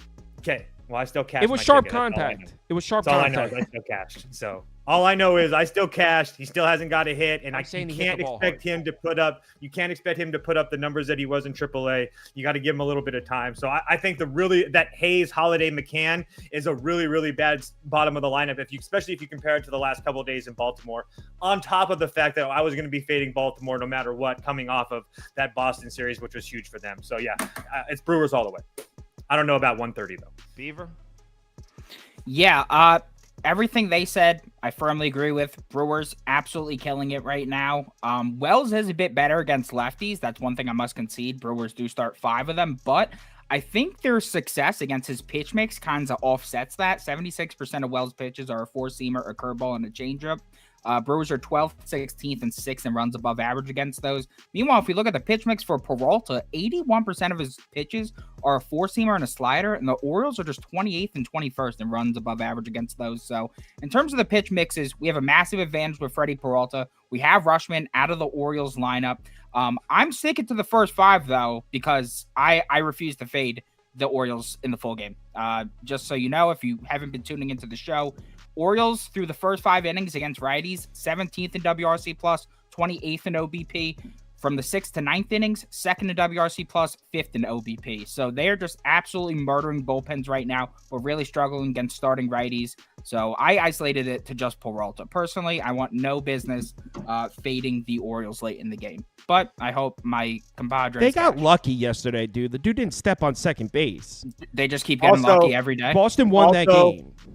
Also, just again, just a little bit of thing about Milwaukee's Jesus Christ. Milwaukee's bullpen's completely fired. Kimbrel's went 2 of the last 3 days. Danny Colombo's went 2 of the last 3 days.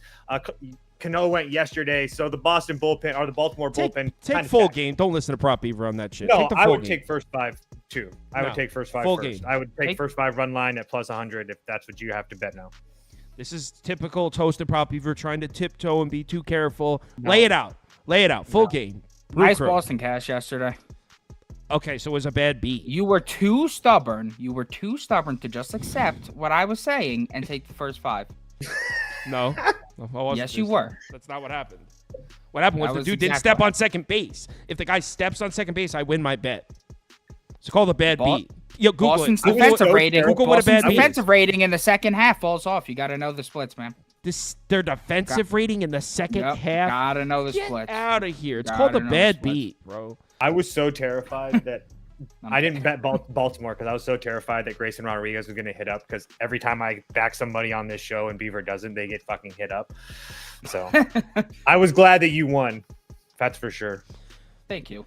You're like one of those guys that when I had Spurs plus 6.5 and they lost by 7 in double overtime, would be like, "Told you it was the Sixers." Not that guy. I that's you. refrained so hard from saying anything to you yesterday in the office, even though the entire time. What are you I was talking sitting about? there You were like, chirping dude, the whole second half, 6 innings. Nope, I don't know why you never. bet the full game. You were chirping the never. whole time. I would never do that. I'm a good person. All right, Rockies on the road against Gausman. How do you not take Toronto minus 4.5? I played the Rockies first 5 and full game. I split it in Yeah. half. Yep. Rockies wait, all wait, the wait. way. You're crazy. That is serious. I'm Yeah. dead serious. Oh I mean, my I'm only God. I literally did 0.28 units in the first 5, and I did 0.36 units in the full game. Mhm. So that should gain me about a unit and a half ish or whatever. You're taking the Rockies. Yep. Do we have a Rockies money line? You know, I don't have a graphic for that. I think Andy did them 2-1 because what I had posted on Twitter is I did the money line and the run line, but I did a quarter unit each. So the combined odds are plus 150. You guys are really taking the Rockies against Gausman. Dude, Yeah, fading go Gausman ahead. at home is one of the most profitable systems For in baseball 1 year it This was. for 2 years. I was gonna say for 2 years, and Go he's ahead, not do it even then. healthy in any way. He's shape, or form. fine, bro. I mean, He looked great Okay. last game. Okay, cool. You know what? Do it. Take the Rockies. I Yep. mean, So he go ahead, Beaver. yeah, I'll just get into a bit of an explanation here. Rockies think out loud. Trust me, I know everybody knows it. But guess what? So do the Blue Jays. And fading Gausman at home, it's been a cash cow. Through 33 home starts since 2022, Gausman is 16-17 straight up and 8-25 to the run line. 8-25. What that implies is that there were 8 different games where they had just won by 1 run. So that's why I'm going to also bet the run line here as well. Very tight games. I tried to get the odds for all the games, but they weren't accessible. Let's just assume that the average money line price of his opponent was plus 150 and the average run line price was minus 120. If you bet $100 each on their money line and run line in those 33 starts, you'll be up $950 on the money line and $1,283 on the run line. So this has been a profitable system right here. Why has it been a profitable system? Well, because the Blue Jays offense refuses to give this guy run support. In 2023, the Blue Jays averaged 4.6 runs per game. In 2022, they averaged 4.8 runs per game. In Gausman starts, they averaged 3.2 runs per game. That is a 1.6 run per game decrease when Gausman is on the mound. And this is by far the worst supporting cast he's going to have yet. The last 10 starting right-handed pitchers to face the Jays have a combined 2.35 ERA. I thought they were heating up, and then Logan Gilbert came in, exposed those frauds very quickly.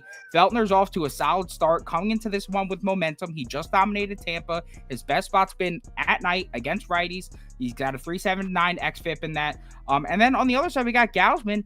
He still has that shoulder injury from spring that popped up, and it is clearly bothering him. He hasn't thrown 70-plus pitches in a start yet. He hasn't made it to the 5th inning in a start yet. And he got throttled by the Yankees last game. 2 home runs, 4 hits, 2 walks, 5 earned runs. This is a guy that in his career has never had a bad start against the Yankees. Something is clearly up. I know the Rockies lineup is heinous.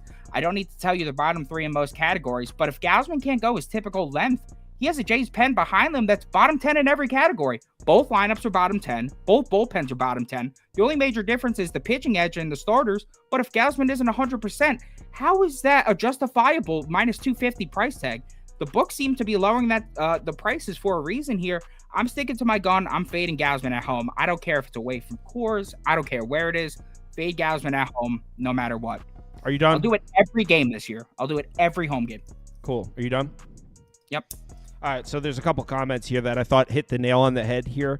AM said, taking the Rockies' first game on the road away from Coors Field. Yikes. Day off. Day off. They got to settle in.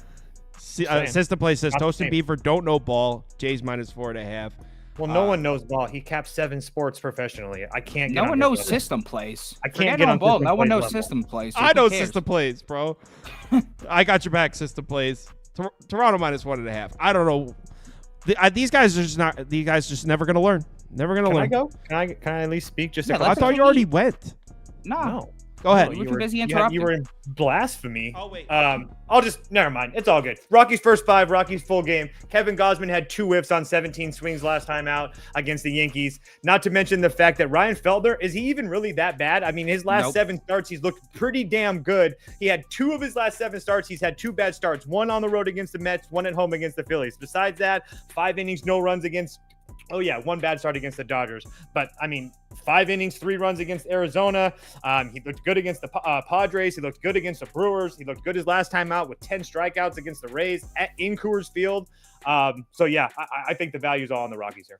And guess what? No Davis Schneider in the lineup for Toronto. When Toronto had those 2 good games against Mr. Kirby and Mr. Castillo, guess who was in the lineup? It was Davis Goat Schneider. So if they're And going to one of take the their heart of the wins, if it lineup out, how is wasn't for how him is a hitting the body 2-run supposed to operate without their heart? They don't have the heart. So Who are you trying to convince that the Rockies are a good play? It sounds like you're trying to convince yourself. No, we're just the Blue Jays are getting dead more on points. arrival. Good Lord. So you want to know why the number's moving down? Because you freaks are betting the Rockies. Rockies just won that poll. Psychopaths out there. We got sharp. Kevin Sharps Gausman in at the home. Because smart people can realize what good value is. Good. All right, enjoy your value tonight. Minus 250 with a guy whose shoulder's falling off. Very good bet. The Jays lineup looks really good. Better than the Rockies lineup. I mean, my side's getting plus 200. What's your side doing? Oh, you have Winning. to lay. Winning the you have game. to lay 250 to win 100. Oh my god! You can have plus $1 million if it doesn't If win. you bet get Gausman at nothing. home the past 2 years, you'd be homeless. You'd be living in an Arby's bathroom. You would have nothing. You'd literally you'd be Living by wearing the man Oscar down the by the Grouch river. pajamas to You got- work every day. You got to That's know what the you'd be doing. spots. You got to know the spots. You'd be wearing Osiris's. Can we talk Braves fish? Let's do it. Fish. Wait, Marlins took the last 2 games of that series against the Yanks, right?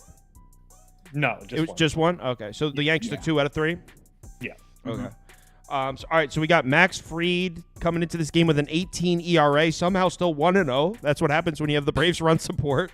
Trevor Rogers, who I've talked to some people that are big on Rogers, think that he has a high ceiling. This isn't that crazy of a price for the Braves on the road. Minus 1.5 is in play if you feel it, but Braves. I don't really. If you really take a look at the Braves rotation, bullpen, if you really just take a look at the entire Braves pitching staff now that there's no Strider, it's really not overly impressive. I mean, I know the Braves are probably the best team in the NL, but like take the lineup out and just look at the pitching staff. Are they even a top 5 pitching staff in the NL? Absolutely not. Not Right. with the way Fried's looking right So- now. He's having a mental breakdown on the mound every time. Absolutely not. Right. And so you got a team laying minus 198 juice on the road with a pitching staff that isn't good. What are you guys doing here? Toast? I did lay the 1.5 with the Braves. I know I don't do that a lot, but I also think the price at minus 120, minus 118 says a lot too. I'd be more worried if it was like in that minus 105 range. But I understand that Max Fried has looked essentially terrible his first 2 starts, but at Philadelphia and at home against Arizona, both those lineups are a lot more potent than this Miami offense. I agree with those people that Trevor Rogers has a pretty high ceiling. He looked decent on the road his last time out, I won't lie. But I just think this is a really big spot for the Braves. I think that Max Fried obviously hasn't pitched well. He needs to have a good game under his belt. He's pitched well in his history against Miami. He's pitched pretty damn well. Atlanta just got embarrassed by the Mets in 2 of the last 3 games. They should come out here with a little bit of fire in their belly. So I took Atlanta minus 1.5. People in the comments are saying they like the under. Well, I was at 8.5. I was thinking over. Yeah, I don't know. I don't know if I could bet an under in this game. I mean, because we just got. I feel like this is how I personally feel. You might disagree, but I feel like when I'm looking at this Braves team, best lineup in baseball, questionable pitching staff. And that doesn't really compute as an under in my brain. That could be into 7-5 baseball games. Well, then Yeah. take that and then add Marlins bullpen, which is going to Right. give you another over issue. So at Yeah. 8.5, hold on. At 8.5, does that mean we could get Braves team total at 4.5? Is that what we mean? I think it'll be a 5.5 probably. No, not at 8.5. If it's 5.5, it should be like It's plus 4.5 juice to 145. Oh. You can get 5 minus 110 on Caesars. 5 minus 110 on Caesars. What are your thoughts on that? What about that? Probably 5. I don't hate it. The Yeah. one thing I will say right about Trevor Rogers is that he, even when he was good, always has struggled against the Braves. Always, always, always. 7 starts against them, 0-5, 6.03 ERA, 1.4 home runs per 9. Even his home starts against them were absolute nightmares. So I don't really hate that. On top of that, the Braves against lefties last year, they were better against them on the road. For some reason, I feel like the Braves as a whole last year were just better at hitting on the road. And I feel like we've kind of seen a bit of that this year as well. So I don't exactly hate that. I mean, the Marlins bullpen is trash. Rogers, I think, is solid, but has horrible history against the lineup, the spot, everything working towards that. So, yeah, I don't hate that. I just know that currently, right now, until Fried shows me he has like one good start, I can't back him. Even though I really do think it's a good spot to. The Marlins can't hit a lefty to save their lives right now. If there's any spot for Max Fried to bounce back, it'd be here and tonight. But I just need to see it right now because it's not only the command, but like he's got a 9.1 barrel percentage. That's by far the highest of his career. He just looks very off right now. So until I see that, I wouldn't back him. But I don't hate Toast pick. I hope it cashes. And Kyle, I don't mind yours as well. If you want to just back Atlanta. Well, you know what I was thinking is because I also wrote down Tigers team total under. What about like Tigers team total under 5.5 parlay with Braves team total over 2.5 or something like that? I hate that. That's just like gross to give out. It's disgusting. I know. It's like not all books offer that. Like, no, pretend I didn't say that. I was just joking. What do you guys think of this comment right here? The Marlins are 0-7 at home, and every single series this season they've lost by 2+ runs. Every series opener. I think that's cool. That's a cool little angle, right? Yeah. Thank you, Garth. I 100% agree with what Beaver said. I think that the Braves, this is a good. I mean, obviously they're fucking good. So yeah, if there's ever a spot, Maxie, yeah, it's tonight. I'm gonna go Braves team total over 5. If I lose $100 in change and the Braves don't cover, and that's like 0-3 me betting the Braves, I might just keep on betting the Braves. Maybe I'm because I'm down with that. Yeah. I'm down to pay 10 grand, 10 grand for the Braves to suck. I'll do it. I'm down to shell out 10 grand for the Braves to suck this year. All right, so Braves team. Well, actually, let me add that to my list because that's definitely what I would consider betting. Total over 5. Okay. All right, next game.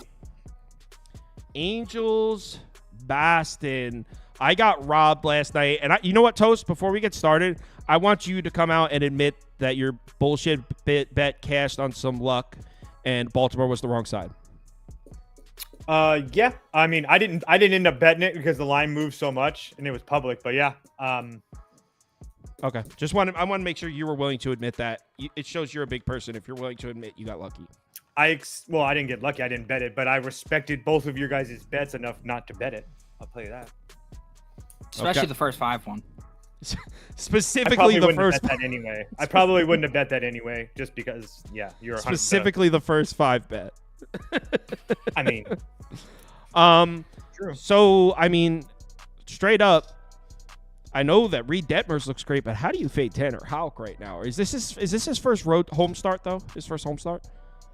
Yes, and he is stinky poo poo at home. That is I'm on the trend. Angels. Don't I'm on ever the Angels use first that 5. phrasing again on this show. You're on the Angels first 5, Toast? So you're fading Houck. Yeah, Reed Detmers is a bet on pitcher, guys. Label it. He's definitely has the label now. I told you last time he was really close. What does he do? He comes out against this Boston team, 6 innings, 3 hits, 12 strikeouts, only 1 walk. Just absolutely fantastic. And his last 4 starts against this Boston team, he's pitched really, really well. So only the one bad start he had was back in 2022. He gave up 3 runs in 4 2/3 innings. But everything else, he's been really, really good. Last 2 starts, 1 at home, 1 away, 12 1/3 innings, 19 strikeouts, 1 walk, 3 runs. Tanner Houck also has very good numbers against the Angels, but both the last 2 starts have been on the road. I just think that this is a really good spot for the Angels to come into Boston. They're going to be amped up to play in Fenway. They just got to kind of embarrass at home. I just think this is a really good spot. Plus, like I said, I really, really like Reed Detmers, so I'll take my chances -105 with the Angels in the first 5. I will say if the Red Sox completed that win and beat Baltimore 3-2, I would love that. I'm not saying I don't like it, but I would definitely be tailing the Angels if they won that game. Jansen only threw 19 pitches last night, so Jansen's going to be available. It looks like the main 3 arms for Boston should be available, right? Yeah, they should all be good to go. Yeah, Well, actually, maybe not with Winkowski because he threw 65 pitches on Tuesday. yeah, but he didn't pitch the 3 days before that. He I'd should be good then. surprised. Yeah, he should be good. Yeah, I would want Winkowski in the game at this Yeah, you'd point. need Have you him. Yeah, seen his last I mean, two Chris things? Martin. Jesus Christ. He's good Yeah. though. That's like one of those things. I don't know. We'll see. I still think he's fine. The Boston bullpen doesn't look good in general right now, but I think they'll end up being okay. I think Baltimore is very good. All But- right, so Prop Beaver, what are your thoughts? I'm just going to basically tail toast on this one. I didn't plan on betting it because this matchup just happened last week. I don't usually cap those matchups. I hate betting those. They suck. Especially if I'm backing somebody too. If I'm gonna fade somebody, it's fine because like they just saw them, yada yada yada. But like when I'm backing them, it's a bit more of a tough argument here. But I'm also a Reed Detmers guy. I've always been a Reed Detmers guy. He's the man. I think he's an excellent pitcher. The Boston lineup without Trevor Story just simply doesn't scare me against lefties. I know they were able to hit Cole Irvin, but Cole Irvin just flat out sucks, and he's even worse on the road. So I think that was just Cole Irvin being asked, not really the Boston lineup being able to hit lefties. So I could see Detmers still going into Boston and dealing again here. But Houck, on the other hand, he's much worse at road. Like, the one thing I will say that concerns me, fading Houck here, is that he's much better against righties, and the Angels start 6 righties. But at home against righties, he's still pretty bad. So the home splits seem to dominate the lefty-righty splits, and at home, Houck is just not a guy I want to back. On top of that, I mean, yeah, the Red Sox bullpen will probably be available, but a lot of those guys threw a lot of pitches last night. On top of that, Justin Slayton, arguably their best reliever thus far, he went last night through 31 pitches. So I would just take either the Angels first 5 or the full game. That would be my bet here. Yeah, I don't know why you guys are sticking to the full game. I would do the full game. Yeah. Just because like the Angels pen did get a full day of rest yesterday. I think Toast is respecting what the guys they brought in have done with the staff thus far and some of the improvements they've seen. And it could also be kind of a buy low on that bullpen too, off the Orioles series, and the Orioles are bullpen killers. So I get where he's coming from that angle. So yeah, it's Angels or pass for me, but I'm kind of feeling like you are, Prop Beaver. I don't think I actually will put my money or post this on the website. And the only other thing I will say is that Tanner Houck hasn't allowed a run in his last 3 starts going back to last year. Due, I just think though. that Criminal case to do. Because he hasn't pitched in Fenway. Because he hasn't pitched in Fenway. I said the same thing about Marcus Stroman. What's he do? He poops out 4 runs. Unfortunately, Poops him the out? Yankees can't do it. So He shat him out. just right there. I thought it was a bit gross. It was. I thought it was. frankly I thought it was a disgusting. little much. Marcus, it's a baseball game. All right, Jesus, so we got figure it out. 44%, 38% in favor of the Angels. Next game. Yankees, Cleveland, and me and Toast are against each other in this one, and I think. Postponed. Oh yeah, duh. Yeah. I knew that. We don't get to go. That was going to be fun too, but I had you in that one. I had you. I was on the right side of that one. Cleveland was winning that game. You dodged a bullet by that one being postponed. yo, all right. Speaking of red hot baseball teams, next up we got the Mets. Yeah, that's the red hot baseball team. Speaking I was like, yeah, okay. speaking of hottest lineup in baseball, let's talk Mets. Yeah. How do you not take the Mets? Question: How do you not? This is I'm so on the other tough. side. I'm on the other side. Go ahead, take them. I did. Good. It wasn't even a question for me. I hope the poll is 90% Royals. I hope it's not, but So coming I'll in just heavy on I'll just go my little spiel. I really like Michael Wacha. I think that until he starts to, I think the only thing you have to worry about him is his shoulder, and when it starts to go. But right now, it's completely fine. Have you keep in mind, Michael Wacha has been good for like the past 3 years. The dude, all he does is just go out there and pitch well. 26-6 win-loss record the last 3 years. Just absolute consistent, good starting pitching. He's got a full rested bullpen behind him. Not to mention the fact that. Okay, sure. The Mets are hot, but the Royals are, if not hot, the hottest team in baseball right now. Going back, I think they've won 6 or 7 games in a row. And I know they've won 8 of their last 10 games. Sure, a couple of them were against the White Sox, but they just got done sweeping Houston. I think that we're getting them. I just think that if we're getting the White Sox or the Royals at this type of money at plus 120, I just can't pass that up. Just Severino. I think Severino should be all right. Yeah, probably. But I don't like the fact that the Mets are coming home from a road trip, not to mention they're coming home off of a road trip when they're playing Atlanta as well. And they scored a shit ton of runs in that game. So, yeah, I'll take my chances with the Royals. Go ahead, tail him, Beaver. I mean, I'm the leader of the Royals fan club, so I was gonna say, you yeah, I know think it's it's more- Royals or pass here. Yeah, it's Orioles vibes all over again. I'm not gonna. One thing that I have to criticize myself as a bettor is I feel like I hop off of these trends that keep paying me out too early. Not going to do that this time around. The Royals have been treating me well lately. This is a team that I was very hyped about coming into the season. I'd spoken very highly of them to you, all my friends. I was like, KC, they're going to be good. They're going to be good. It's very It's all about early. my friends. They could be very good. They could be absolute shit. We don't know.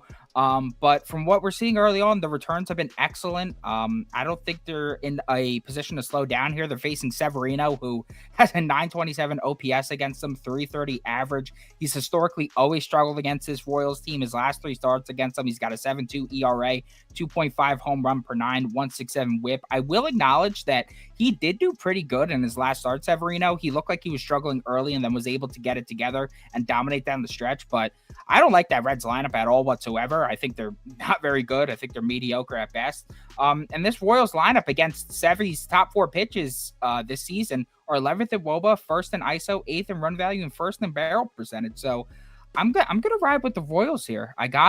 Waka's just steady. If there's one thing I could give Waka, it's steady. I want to show you guys something. So I want you Are to you gonna show me a losing bet? I want you to draw your eyes to the poll. You notice everyone taking the Royals? Yeah, because they're tailing us. Look at the What line happened for movement. Oh, no, that is terrifying. I'll give you that. Mets are the play. Hottest team in baseball. Very cool, Kyle. They won 2 straight series. Went on the road into Atlanta with not even their best pitchers on the mound. Didn't matter. This team's red hot. Everyone still has those first 5 games in their head. This team's 5-2 in their last 7 games. Mets have a top 10 lineup. Going to be a top 5 lineup, but JD Martinez is back. This team's going to score 7 runs a night. So, yeah, you want to try to play catch-up Kansas City? Go ahead. Mets putting up a big number here. Let's go.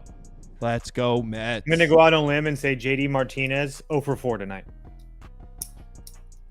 Sweet. The Mets could still put up a big number without him. He didn't get it. I didn't I even didn't think know he was. if he I was didn't playing think. I didn't tonight. even think he was He's not. playing. He's That's why I not. was That's like, my Okay, point. yeah. I was like, I I meant when I is he meant. playing? I was like when he comes back. That's what I meant by that. All right. So everyone picking the Royals. Good. Enjoy yourselves.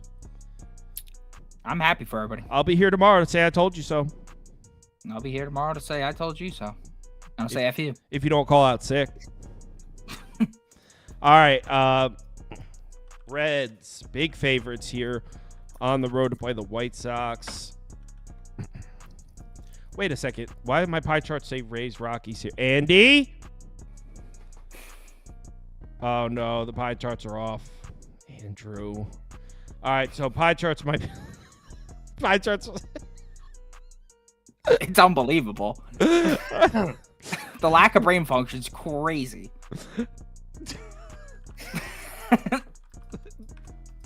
All right. Reds, White Sox in Chicago. All right. I have no idea anything of this game. Haven't looked at a thing. I'm open to suggestions if you guys have something for me. I played the Reds' first 5 run line. It's kind of the line's kind of moved a little bit, but yeah, I just think that this is a really good spot for the Reds. First and foremost, didn't look good at home in a home series. Fresh little start on the road. I understand Andrew Abbott's expected numbers, and when you take a look under the hood, it's not so great. But he has been pretty decent his first 2 starts of the year, I guess you could say. 10 innings, 4 runs, 8 strikeouts, 4 walks against the Phillies and the Mets. Obviously, the White Sox are not nearly the lineup with them, especially with Moncada down. On top of that, you got the White Sox coming home from a nice little road trip, and Flexen on the mound, who's absolutely terrible in every way, shape, or form. So yeah, I just think this is a nice little bounce back spot for the Reds. So I got it at 105. It's in like the 120s or 30s right now. So it's a little bit different, but yeah, I do think the Reds come out hot. It's just really tough for me to get behind a Reds bet at this price on the road. That's Absolutely not. I'm passing on this game. I'm not an Andrew Abbott guy. I wanted to back Logan Allen the other day when the White Sox faced him, and they lit him the hell up. And when I was doing the my little like spreadsheet of their numbers against lefties over the last 2 years, the current lineup, it was absolute dog shit. So I don't know if that was just a fluke or maybe they're actually gonna be somewhat good against lefties. But just because of that, I decided to pass. So yeah, don't love this one. I like the Will Benson play though, Mr. Toasty. I'm down for Jake Fraley over 1.5 hits, runs, and RBIs too. Jesus. I'm down to by the way, guys, I'm down to like sit this one out, let the Reds beat up on them tonight, and then take the White Sox with Crochet on the mound tomorrow. 100%. Right? Oh yes, yeah, 100%. Because I don't like the Reds against lefties either. So yes, I'm down for that. So like, I might play their I hope the Reds beat them 10-1 tonight. I mean, getting a nice like plus 145 tomorrow, right? No, seriously, yeah. I legitimately like the spots for the Reds. I know that Beaver absolutely hates Andrew Abbott, so I already knew that was coming from him. So I do really like the Reds today. Someone asked if Toast could post his player props with the VIP ticket. He usually does. He puts. Usually do. Yeah, he puts them right in there. He'll say, "Yep, Fraley like over his 0.5 unit." He puts it right next to all. It's right on the same list. And it's going to be Lodolo's first start back from injury tomorrow. Yeah, White Sox, dude, that's a play tomorrow. I wonder what that price is going to be. What we need is the Reds to beat the shit out of them tonight. I agree. Kyle, it's really cheap right now. The White Sox are plus 105 as of writing. Wait, that line's open already? Yep. Yeah, they're just popping up. Yeah.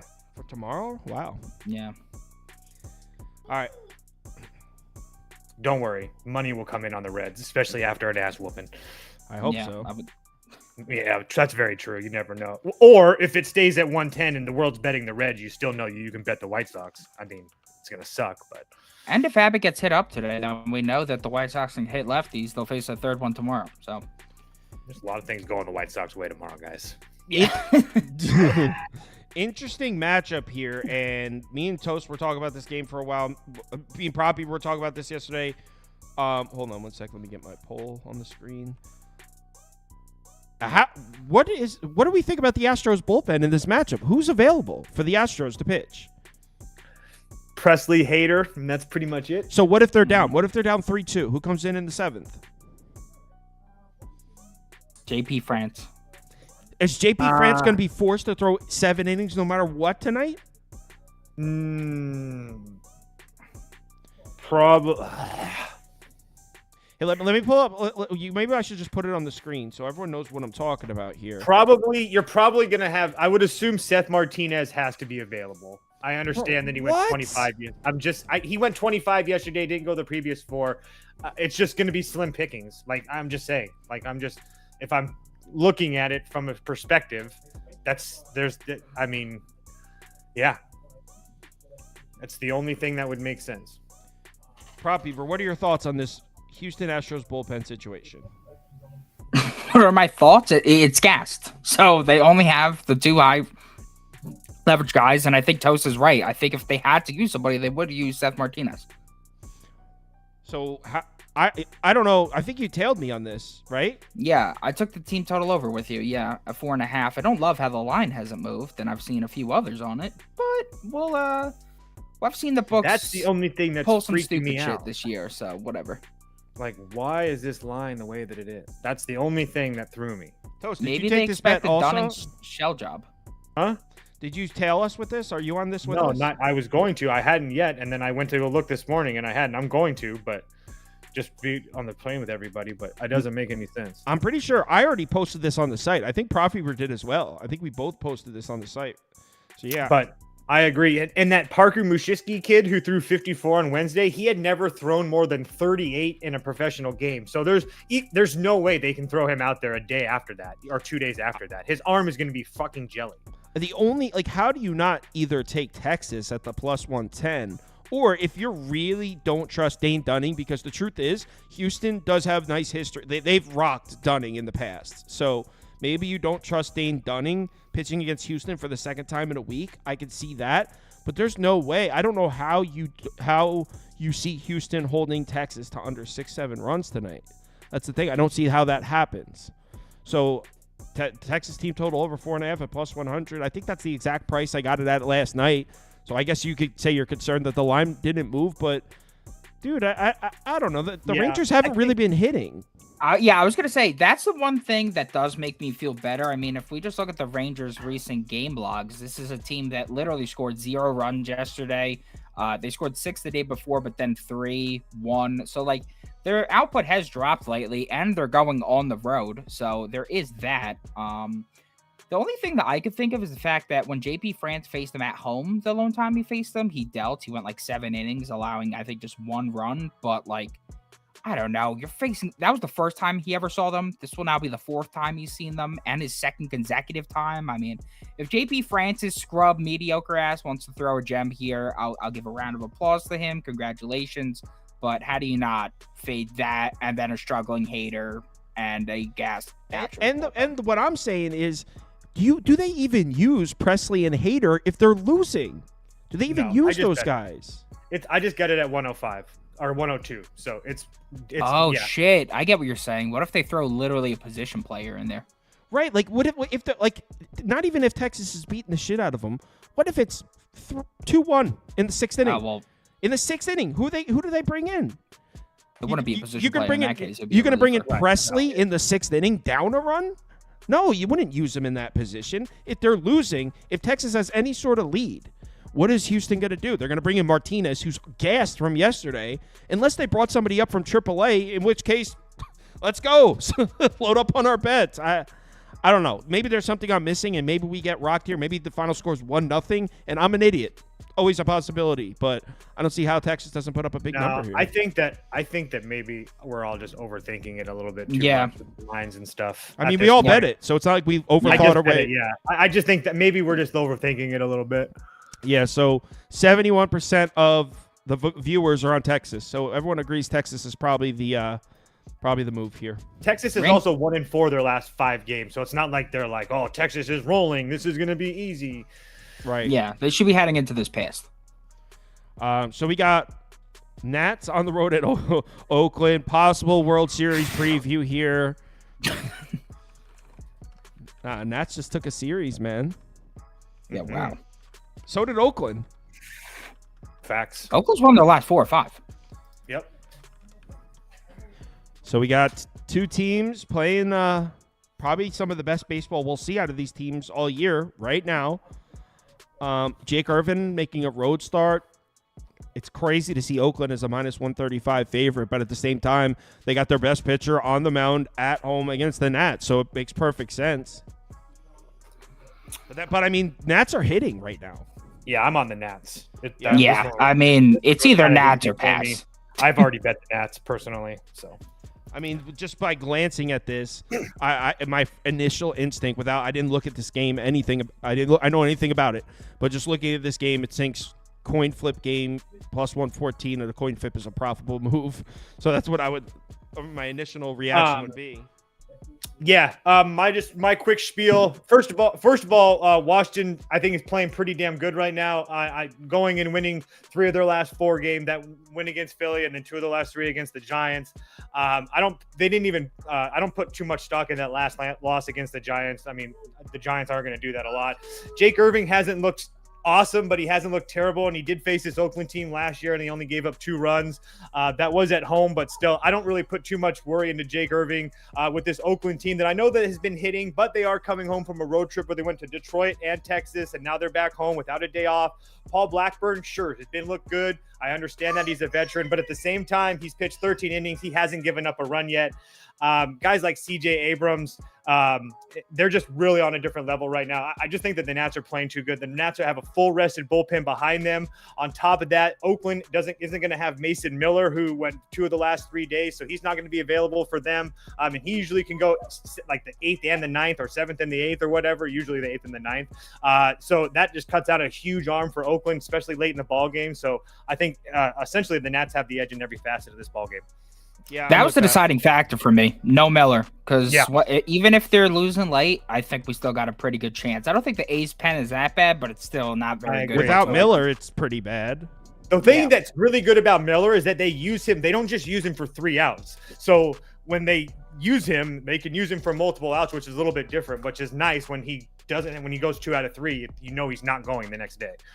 Yeah, you got the A's coming off a series against their division rival where they've won 4 of the last 5. Now against a team they probably shouldn't, a less meaningful game without their main bullpen arm. And that bullpen, yeah, I like the Nats. Obviously, we know the A's probably have the starting pitching advantage, but every other aspect of the game, you'd have to give the edge to Washington. So, yeah, Nats. Yeah, I'm curious to see how Blackburn pitches in this one, because if he pitches well in this one, I mean, I know that one of those games was Detroit, but Nationals have been a top 10 lineup against righties, and the first start, he went 7 innings against Cleveland, who's been hitting everybody up. So Yeah. maybe Paul Blackburn's returning to that like first half of 2022 form. I have no clue. I would have to look into what he's done in the offseason in terms of like changing the pitches up, but that'd be interesting. All right. Yeah, and the Nats hit him up. They were at home. They hit him up last year, so I'm pretty They had curious. 12 base runners. Yeah, it's crazy. So we got Cardinals D-backs next. Let's clear the picks. You guys already know what I'm on here, even though Prop Beaver bailed on me. I bailed on you because what we had thought was a great statistic was not a great statistic. I know. Still no reason to talk you off a great bet. I don't know if it's a great bet if the statistic So this is what we're talking about. So yesterday in our video that me and Prop Beaver made, we talked about how Steven Matz throws 54% sinkers. So 54% of this guy's pitches are sinkers. D-backs are first in Major League Baseball against sinkers. They're the best team so far in the league hitting sinkers. So that was like an angle. That was part of the reason I took Arizona. Not the only reason, but that was part of it. Later that night, around 1:30 a.m., Prop Beaver texted me and said, dude, we need to be careful with the handedness on these splits because we said Arizona's first in the MLB against sinkers, but they're actually first in the MLB against righties throwing sinkers. Against lefties throwing sinkers, they were like 14th or something. Yeah, they're very mediocre. So which is huge. Handedness is huge in pitches, and he's right in a sense that because it's a lefty throwing a sinker and they're not nearly as good against lefties throwing sinker, that's important information, and we should have done our due diligence before. We pride ourselves on being pretty diligent with the numbers. Like if we put something in the video, we put a lot of work into them. So we definitely need to be a little better about that. We probably should have been a little more thorough there. But I'm still not going to let it scare me off the bet. I have a full unit on Arizona. I still think it's the right side. Maybe one of our angles might have been not really have much weight, but I still think this is the better team. Matz is so due to get rocked, man. He's so due. And even if you take out that angle of, okay, maybe they're not the best sinker ball hitting team like we thought they were against lefties, they've still been crushing lefties. I know the last 3 maybe not so much, but this is a lineup we expect to be good against lefties this year. This is the right side, in my opinion, even without our sinker angle. I would lean Arizona as well. Absolutely. I'm a Brandon Pfaadt guy. Always been a Brandon Pfaadt guy. The guy's a beast. So you're not going to get any arguments from me there. I almost tweeted out the Arizona thing until I saw that difference in the changeup. In the sinker splits, and that's what got me to the under here. I took the under 9.5. Let's just address the elephant in the room. Yeah, I'm going to fade the D-backs offense against the lefty. Sure, they're 8th in WRC+. Sure, they're 15th in ISO, 6th in OBP, but the regression's starting to set in. I didn't really think the D-backs were going to be that good against lefties heading into the season, and they started off on a tear, but the last 3 to face them have combined for a 3.31 ERA and a 0.5 home run per 9. That was against Freeland, Gomber, and Sale. 2 of those games were at Coors against pitchers they already saw. So that's pretty concerning for me. Add in that this is the first game back from Coors for Arizona, and I feel like Matz could catch Arizona in a bit of a sneaky, vulnerable spot. Matz has started off the season well. He did great against the Dodgers. Can anybody pitch well against the Marlins if you're a lefty? Probably. But he still did pitch well, and he's lived off those 2 pitches thus far, the sinker and the changeup. The D-backs against those 2 pitches against lefties thus far sit just 21st in WOBA, 21st in ISO, and 17th in batter run value. We saw Matz is very capable of pitching well against this lineup last year when he went to Arizona, and he pitched 6 scoreless innings. The current lineup on just a 7.14 OBS, 2% walk rate, and 2% home run rate against him through 60-plus plate appearances. So that's encouraging. On the other side, we got Brandon Pfaadt, and I feel like that's what's providing the most value to this bet because I feel like the books are still pricing him based off last season's numbers as a whole. but because he has a 5.63 ERA and a 3.59 WOBA, but the 4x18 xFIP always suggested he was better. If you look at the last 10 games only, 3.56 ERA, 1.17 WHIP, 11.4 K per 9, and 1.3 BB per 9. So that is just elite command right there. And he's going to square off against the Cardinals, who, just to put it simply, they suck. They're bottom 10 in every category against righties. The 11 starting righties to face them thus far have combined for a 2.53 ERA, 0.91 WHIP. Coming off a shelling at the hands of the Braves in Atlanta, I think this is a really nice bounce back spot for Pfaadt. When it comes to the Pens, both have been mediocre on the surface, but they're both top 8 in FIP and xFIP, so they've been underperforming, should start performing better soon. And on top of that, I went full game because the D-backs have been the second worst offense in terms of WRC plus from the 6th and 9th innings. They've notoriously thus far been really bad at scoring late, so I'm just extending it to the full game here. I know it's in Arizona. I know the elevation's a bit higher, but I think this is a sneaky under spot. So that's what I'm riding with here. Toast, a couple questions from the comments for you. Someone said they're taking the Cardinals because Steven Matz has a 1.74 ERA and Pfaadt has a 5.06 ERA. Got it. Well, actually, serious question. Someone else said they really like the under. They want to know if Toast would co-sign it. Yeah, I would co-sign it. I just didn't get there. I passed on the game as a total. I really wanted to get to Arizona. Yes, you can have applesauce. I really wanted to get to Arizona, but I do think that the spot for the Cardinals is actually pretty decent. Like first game after a homestand. So I just don't know what to think. I would lean under or pass though if I had to. But again, Pfaadt has been very, very good. So yeah, it's just too hard for me to pick a side, to be dead honest with you. Okay. So community agrees with us that Arizona's the play here. Next game, we got 2 games left. Cubs, Mariners. And at this point, are we taking anybody at plus money against the Mariners? No, I'm laying juice with the Mariners. Well, they actually did just pick up a big win last game, right? Yeah. I mean, I don't know if I could take all that much away from that win. The one thing I will say is maybe hopefully they picked up some offensive momentum at the end of that last one. They feel good heading Why? into What happened one. in that game? Why am I not remembering? What happened in that game? They sucked the entire game, essentially. Yeah. It was like a 1-1 game heading into extras, and then they went nuclear in extras. Yep. So, yeah, I'm just hoping that's like a spark. I know the Mariners have been off to such a rough start thus far, but I'm a believer in this team.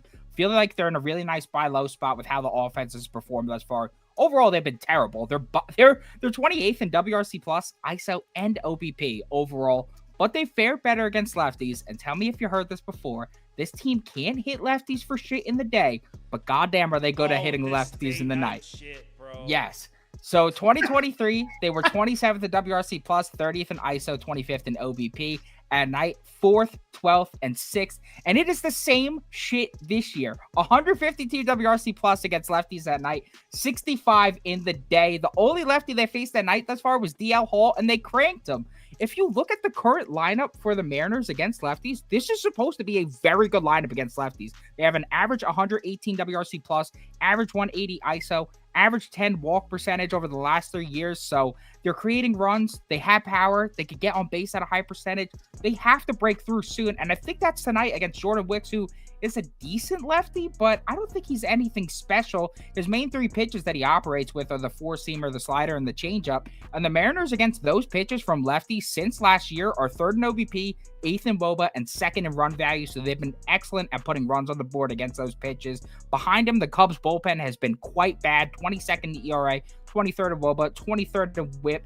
And while the Mariners have struggled to produce against starting pitchers, they're actually a top 15 offense in the later frames. So if they could get some boards on the runs early, finally, they actually have a good shot at putting up a decent total in this one.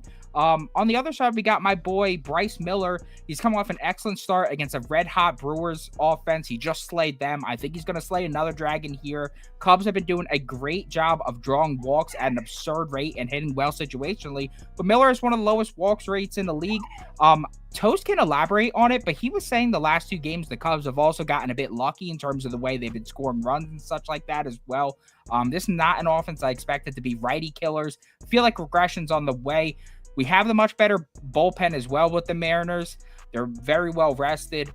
I'm going with the Mariners. Going with the Sea Dogs. Woof! Do you think Prop Beaver's day-night splits, Mariners against lefties, is a load of horse shit like I do, Toast? No, just because it's so drastic, I will give it some credence. Also, add on to the fact Mariners offense, the most unlucky team in Major League Baseball right now between their average, their 207 average, and their 235 expected average. They're also second worst in slugging in that same type of thing. So very unlucky team. So lots to point to Seattle right there. Not to mention the fact that this Cubs team, I understand that they look hot, but I'll give you the fact that they scored a lot of runs in San Diego that first night. A lot of home run balls, grand slam from Morel. It is what it is. But on Thursday, all those five runs came in one inning, and then they scored 2 runs the next day in a game where they should have been out of that inning. So I just think that they've gotten really lucky with the home run ball, and that's putting their run scored totals really higher than I think that they really have been. And then this Bryce Miller, not only just slayed, like Beaver just talked about, against Milwaukee, but he's done really, really well in his past. I just think that this is a really good spot for him. And not to mention all the teams that Bryce Miller's faced in his last 7 starts, all very good teams. Milwaukee, Boston, Houston. This is going back to last year. Houston, Texas, the Dodgers, the Rays, the Reds, all those offenses very potent last year, especially at the end of the year. So I think this Cubs offense isn't going to show him anything that he's used to or not capable of. So I think this is a really sneaky spot to get the Mariners here. Prop Beaver referred to Bryce Miller pitching against the Cubs as slaying another dragon. Mm-hmm. Cubs have been hot. You guys both really like Seattle like that, really? I do. Yep.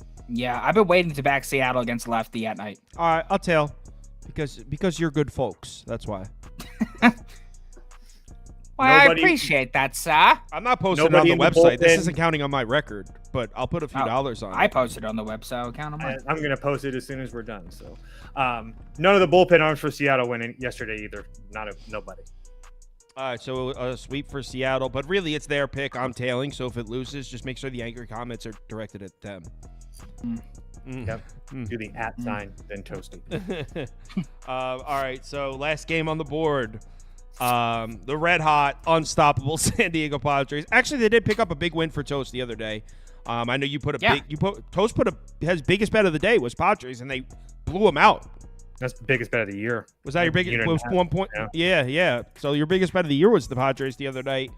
What do you think? I was terrified when I saw Beaver faded me. Well, through the first. No, five, but then I pulled out. God. I pulled out. I didn't play it because you were giving me too confident of vibes, and I didn't play it. And then thank God.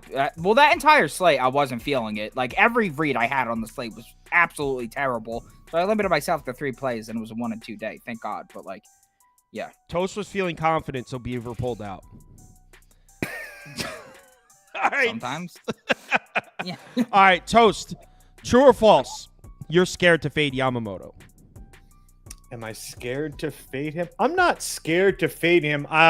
I think the first 5 under is the best look in this game, personally.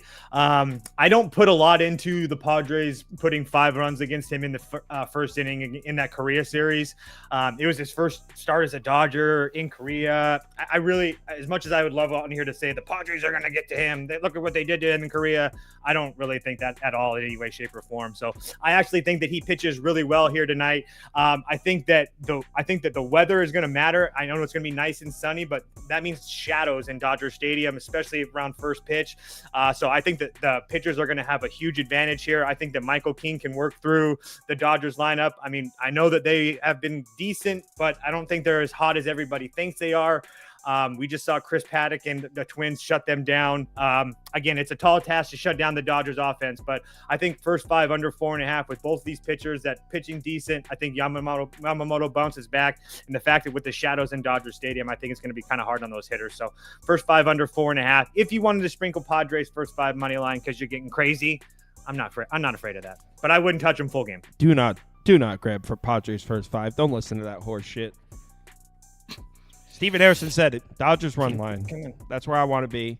We'll listen to the wise words of Prop Beaver before I do anything, but I'm putting Dodgers -1.5 on the screen for me. Yeah, it would have to be Dodgers first 5 run line minus 120 or Dodgers double result plus 100 for me. I feel like it may seem like the Dodgers offense slowed down in that Twin series, but Paddock got so lucky to not allow an absolute shelling in that one. Everything went wrong to not allow 3 runs in the first 5 of that one. God bless America. I don't know how I lost that one. That is so true. Even as the Twins better, that was the luckiest shit ever. So I feel like the offense is still just as good as they were. They didn't have Will Smith in that game. Should have him back for this one. I do like Michael King. I think he's quite good, but I also feel like he's a bit overvalued after facing the Giants twice in a row to start the year. I mean, they're a bottom 5 lineup against righties. This is the Dodgers against righties, who are 3rd in WRC plus, 4th in ISO, 2nd in OPS. And the thing that kind of scares me is that we've seen King struggle much more against lefties than righties in his career. Dodgers, they start 5 lefties, including Ohtani, Freeman, Muncy. The Dodgers already saw King in the Seoul series in relief, and he got shelled, allowing 7 base runners, a home run, 3 runs through 3.1 innings. On the other side, we got Yamamoto, and he also got shelled in that Seoul series. But it appeared whatever bad luck he was having with the BABIP that followed him into that first start, the last 2 starts, that has gone to the wayside. He's looked incredible. 10 scoreless innings, 7 base runners, 13 Ks. The Padres lineup against righties has been mediocre. Those numbers got a bit inflated, too, after hitting up Kyle Hendricks' bum ass. I just think the bullpens are pretty even, but I trust the Dodgers far more to score here. Either the Padres are going to win this game straight up or they're going to lose by 20. So I'm rolling with the Dodgers first 5 run line and or double result. Yeah, like one of the last 14 games between these two teams has been a 1-run game. So either play the Dodgers minus 1.5 or the Padres on the money. I mean, what do you got? Dodgers run line for me. In fact, I'm writing this down. This is going to be impossible. Got a lot of bets to sort through here. I'm going to post on the website right after. What is that? If it's not plus 100, if it's like minus 110, I might just play Dodgers minus 1.5. I'll tell you right now. I just wanted to play the under because of the shadows, but I don't want anything. You can get that's first 5. You can get a plus 110 on Bet365. Yeah, you can get a plus 110. Bet365. Okay. Yeah. Dodgers. Someone said Kyle has a Dodgers minus 1.5 addiction. Yeah, we all do, bro. Get on the train. It pays out. It's the healthiest against righties. Healthiest addiction I've ever had. Yeah. So, what you guys want to run a community parlay real quick? Yeah, let me craft a little underdog. I'm gonna stand and beat my chest, but I mean that Twins play was very lucky. That was sick. I mean. It was nice. It cashed though, so I mean. Right? No, I'm happy, but yeah, like I said, it could have went the other way real quick. Did they pick the Phillies or Pirates? They picked the Phillies. Twins, Tigers. They picked the Twins at plus money. Giants, Rays. They picked the Giants. They liked our Giants pick. Brewers, Orioles. They picked the Brewers. All right, first leg of the community parlay. Proppy, how many bets do you have posted on your Twitter right now? I have 6 posted on the site and Twitter. 6? I don't think I'm going to add any more. Yeah. I think I only have 3 baseball bets up so far, but I have a bunch more to add. I have another NBA one to add too. 5, 6, 7, 8, 9, 10, 11, 12. I got like 12 coming, so don't worry, guys. 12 loading. I mean, most of them are. All right. First is going to be Brewers money line. I don't even have to wait for this one. Everyone's voting Brewers here. Brewers money line. All right. Second, we got Rockies won the poll. Should I put Rockies money line in or Rockies plus 1.5? Just the money line, right? That's what they voted for. Yeah, but the money line. Did they vote? They voted Angels. I think they liked. Actually, you should put plus 1.5 because the system is the plus 1.5. That's what, isn't it? Am I right? Yeah, it's 25 and 8. So just do the. I would do the plus 1.5 just to be careful. Prediction: the community's about to vote the Royals here, and that's what's going to lose the parlay. Go ahead, vote the Royals. Lose together. I'm going to be happy. Just know if you vote the Royals, I'm rooting against the community, and something I don't like to do. Don't make me do it to you guys. Just don't make me, but I'm gonna do it. Yeah, see, I scared them. They're picking the Braves. I scared them. I don't know why they're scared. Because the Mets. An absolute goober tells them not to pick something, and they follow.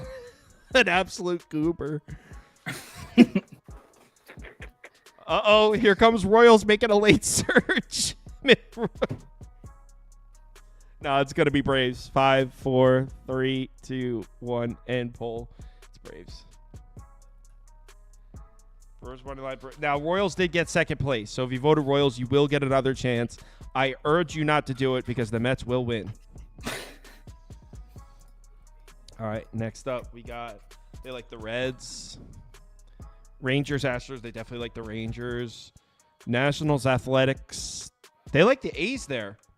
We all took Washington, but the community liked the A's. Cardinals, D-backs, they like the Diamondbacks. All right. Leg number 3. Cast your votes. Cast your votes. So the second place finishers so far are Royals and Giants.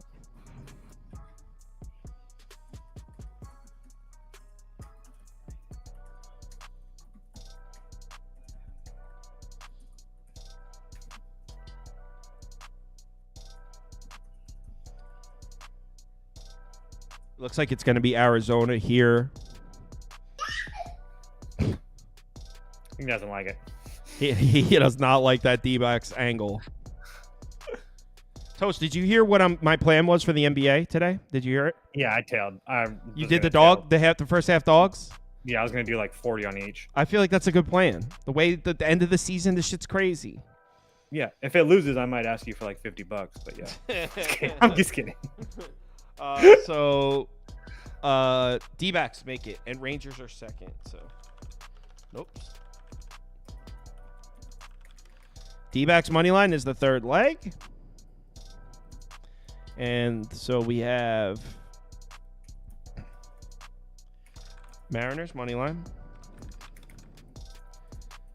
Dodgers money line. Yankees, Guardians, Poland. So who was 20? So the Royals money line got 32%. So Royals do get another shot, and then the Rangers money line gets another shot also because they got 28%. So what is the last leg of the community parlay? Cast your votes.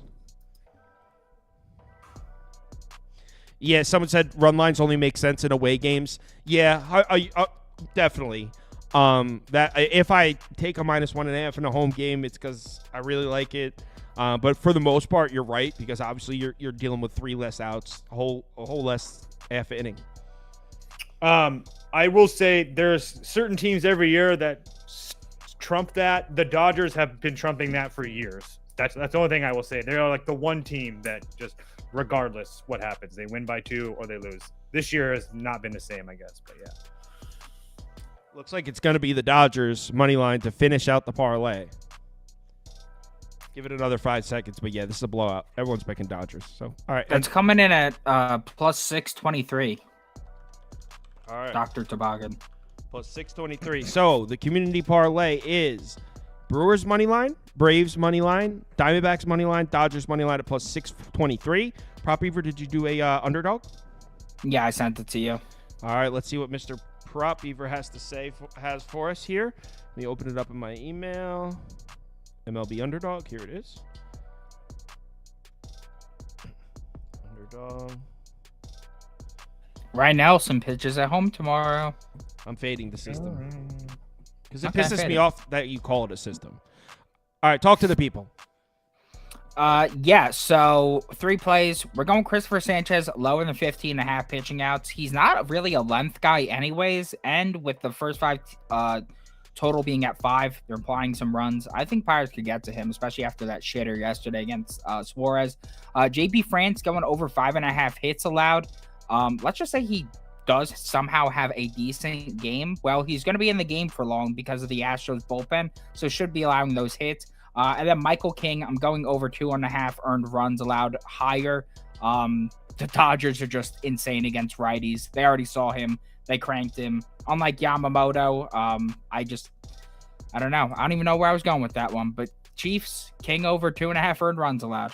All right, and if you don't have an Underdog Fantasy account, it's available at any state highlighted on this map. So if you're in one of these states highlighted in yellow, head over to the website Underdog Fantasy or download the app. Make sure you use the promo code BET. That'll get you a $100 deposit bonus match. You deposit $100, they will give you a free $100 to play with. Toast, someone wants to know if you're taking holidays under a half hit again. Yes. You playing that again? Okay. Yeah. Holiday Yeah. If it's as long as it's plus money, I'm probably going to take it unless it's a bad pitcher on the mound. But a guy like Freddie Peralta, 100,000%. He hit a sharp And that one that Brewers should have bullpen been a behind hit yesterday. Yeah. But he still hasn't got. Still doesn't have a major league hit, right? Nope. No. Couple RBIs though. Okay. So Saucy, keep my last comment, please. Yamamoto. Someone wants to know if he should parlay Dodgers money line with Yamamoto 5+ strikeouts. Does the Padres strike out at a very low rate, so personally, I wouldn't. But if you want to, go right ahead. I would say my only, not that they don't, but my only counter to that, those shadows should play an issue. So I could see a lot more strikeouts than normal with the shadows. So. All right. Thanks everyone for watching. So many games on tonight. I already have some bets posted on the website. I'm about to post some more. Sounds like Toast is about to post some more too. So it's KyleKerms.com if you want to see all 3 of our top bets posted on there. Let's have ourselves a great one. Remember to bet responsibly. We have a long weekend ahead of us. You don't want to blow the bankroll on one bad night here.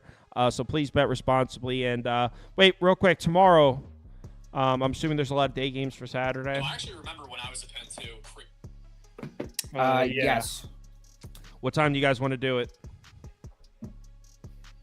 Whatever. Probably like 11:30 or something. Yeah, right? 11:30. There's a First game. game. There's a game at noon, but it's a doubleheader. So you want to just say screw that game? Yeah, F that game. So I don't give a shit 11:30 about a.m. Ready? Down with that? Yep. Yeah, first 11 game starts at 1:10, and then there's plenty of buffer for the. Oh, both of those are double headers. So yeah, the first actual game we're gonna talk about starts at 1:40. So 11:30 a.m. is perfect. So 11:30 a.m. tomorrow. See you guys then. Hopefully by the time we have that conversation, all of us have some more money in our accounts. Yeah, let's have a good Hell one. yeah. I'll be in the Discord if you need me in about an hour. Proppy, don't even have to come over tonight. I need to get all those towels. I need to do a few things around the house. So Wow. just be ready. I need you to do Yeah. the pick graphics and pie charts tomorrow. We have no Andy tomorrow. All right, word. Yeah, I could use a little off day. I'll get that stuff ready tonight. Yeah, so yeah, stay home and then just prep for the live show tomorrow morning. Sounds good. Best of luck tonight, guys. Hope you have a good one. Later. There, guys.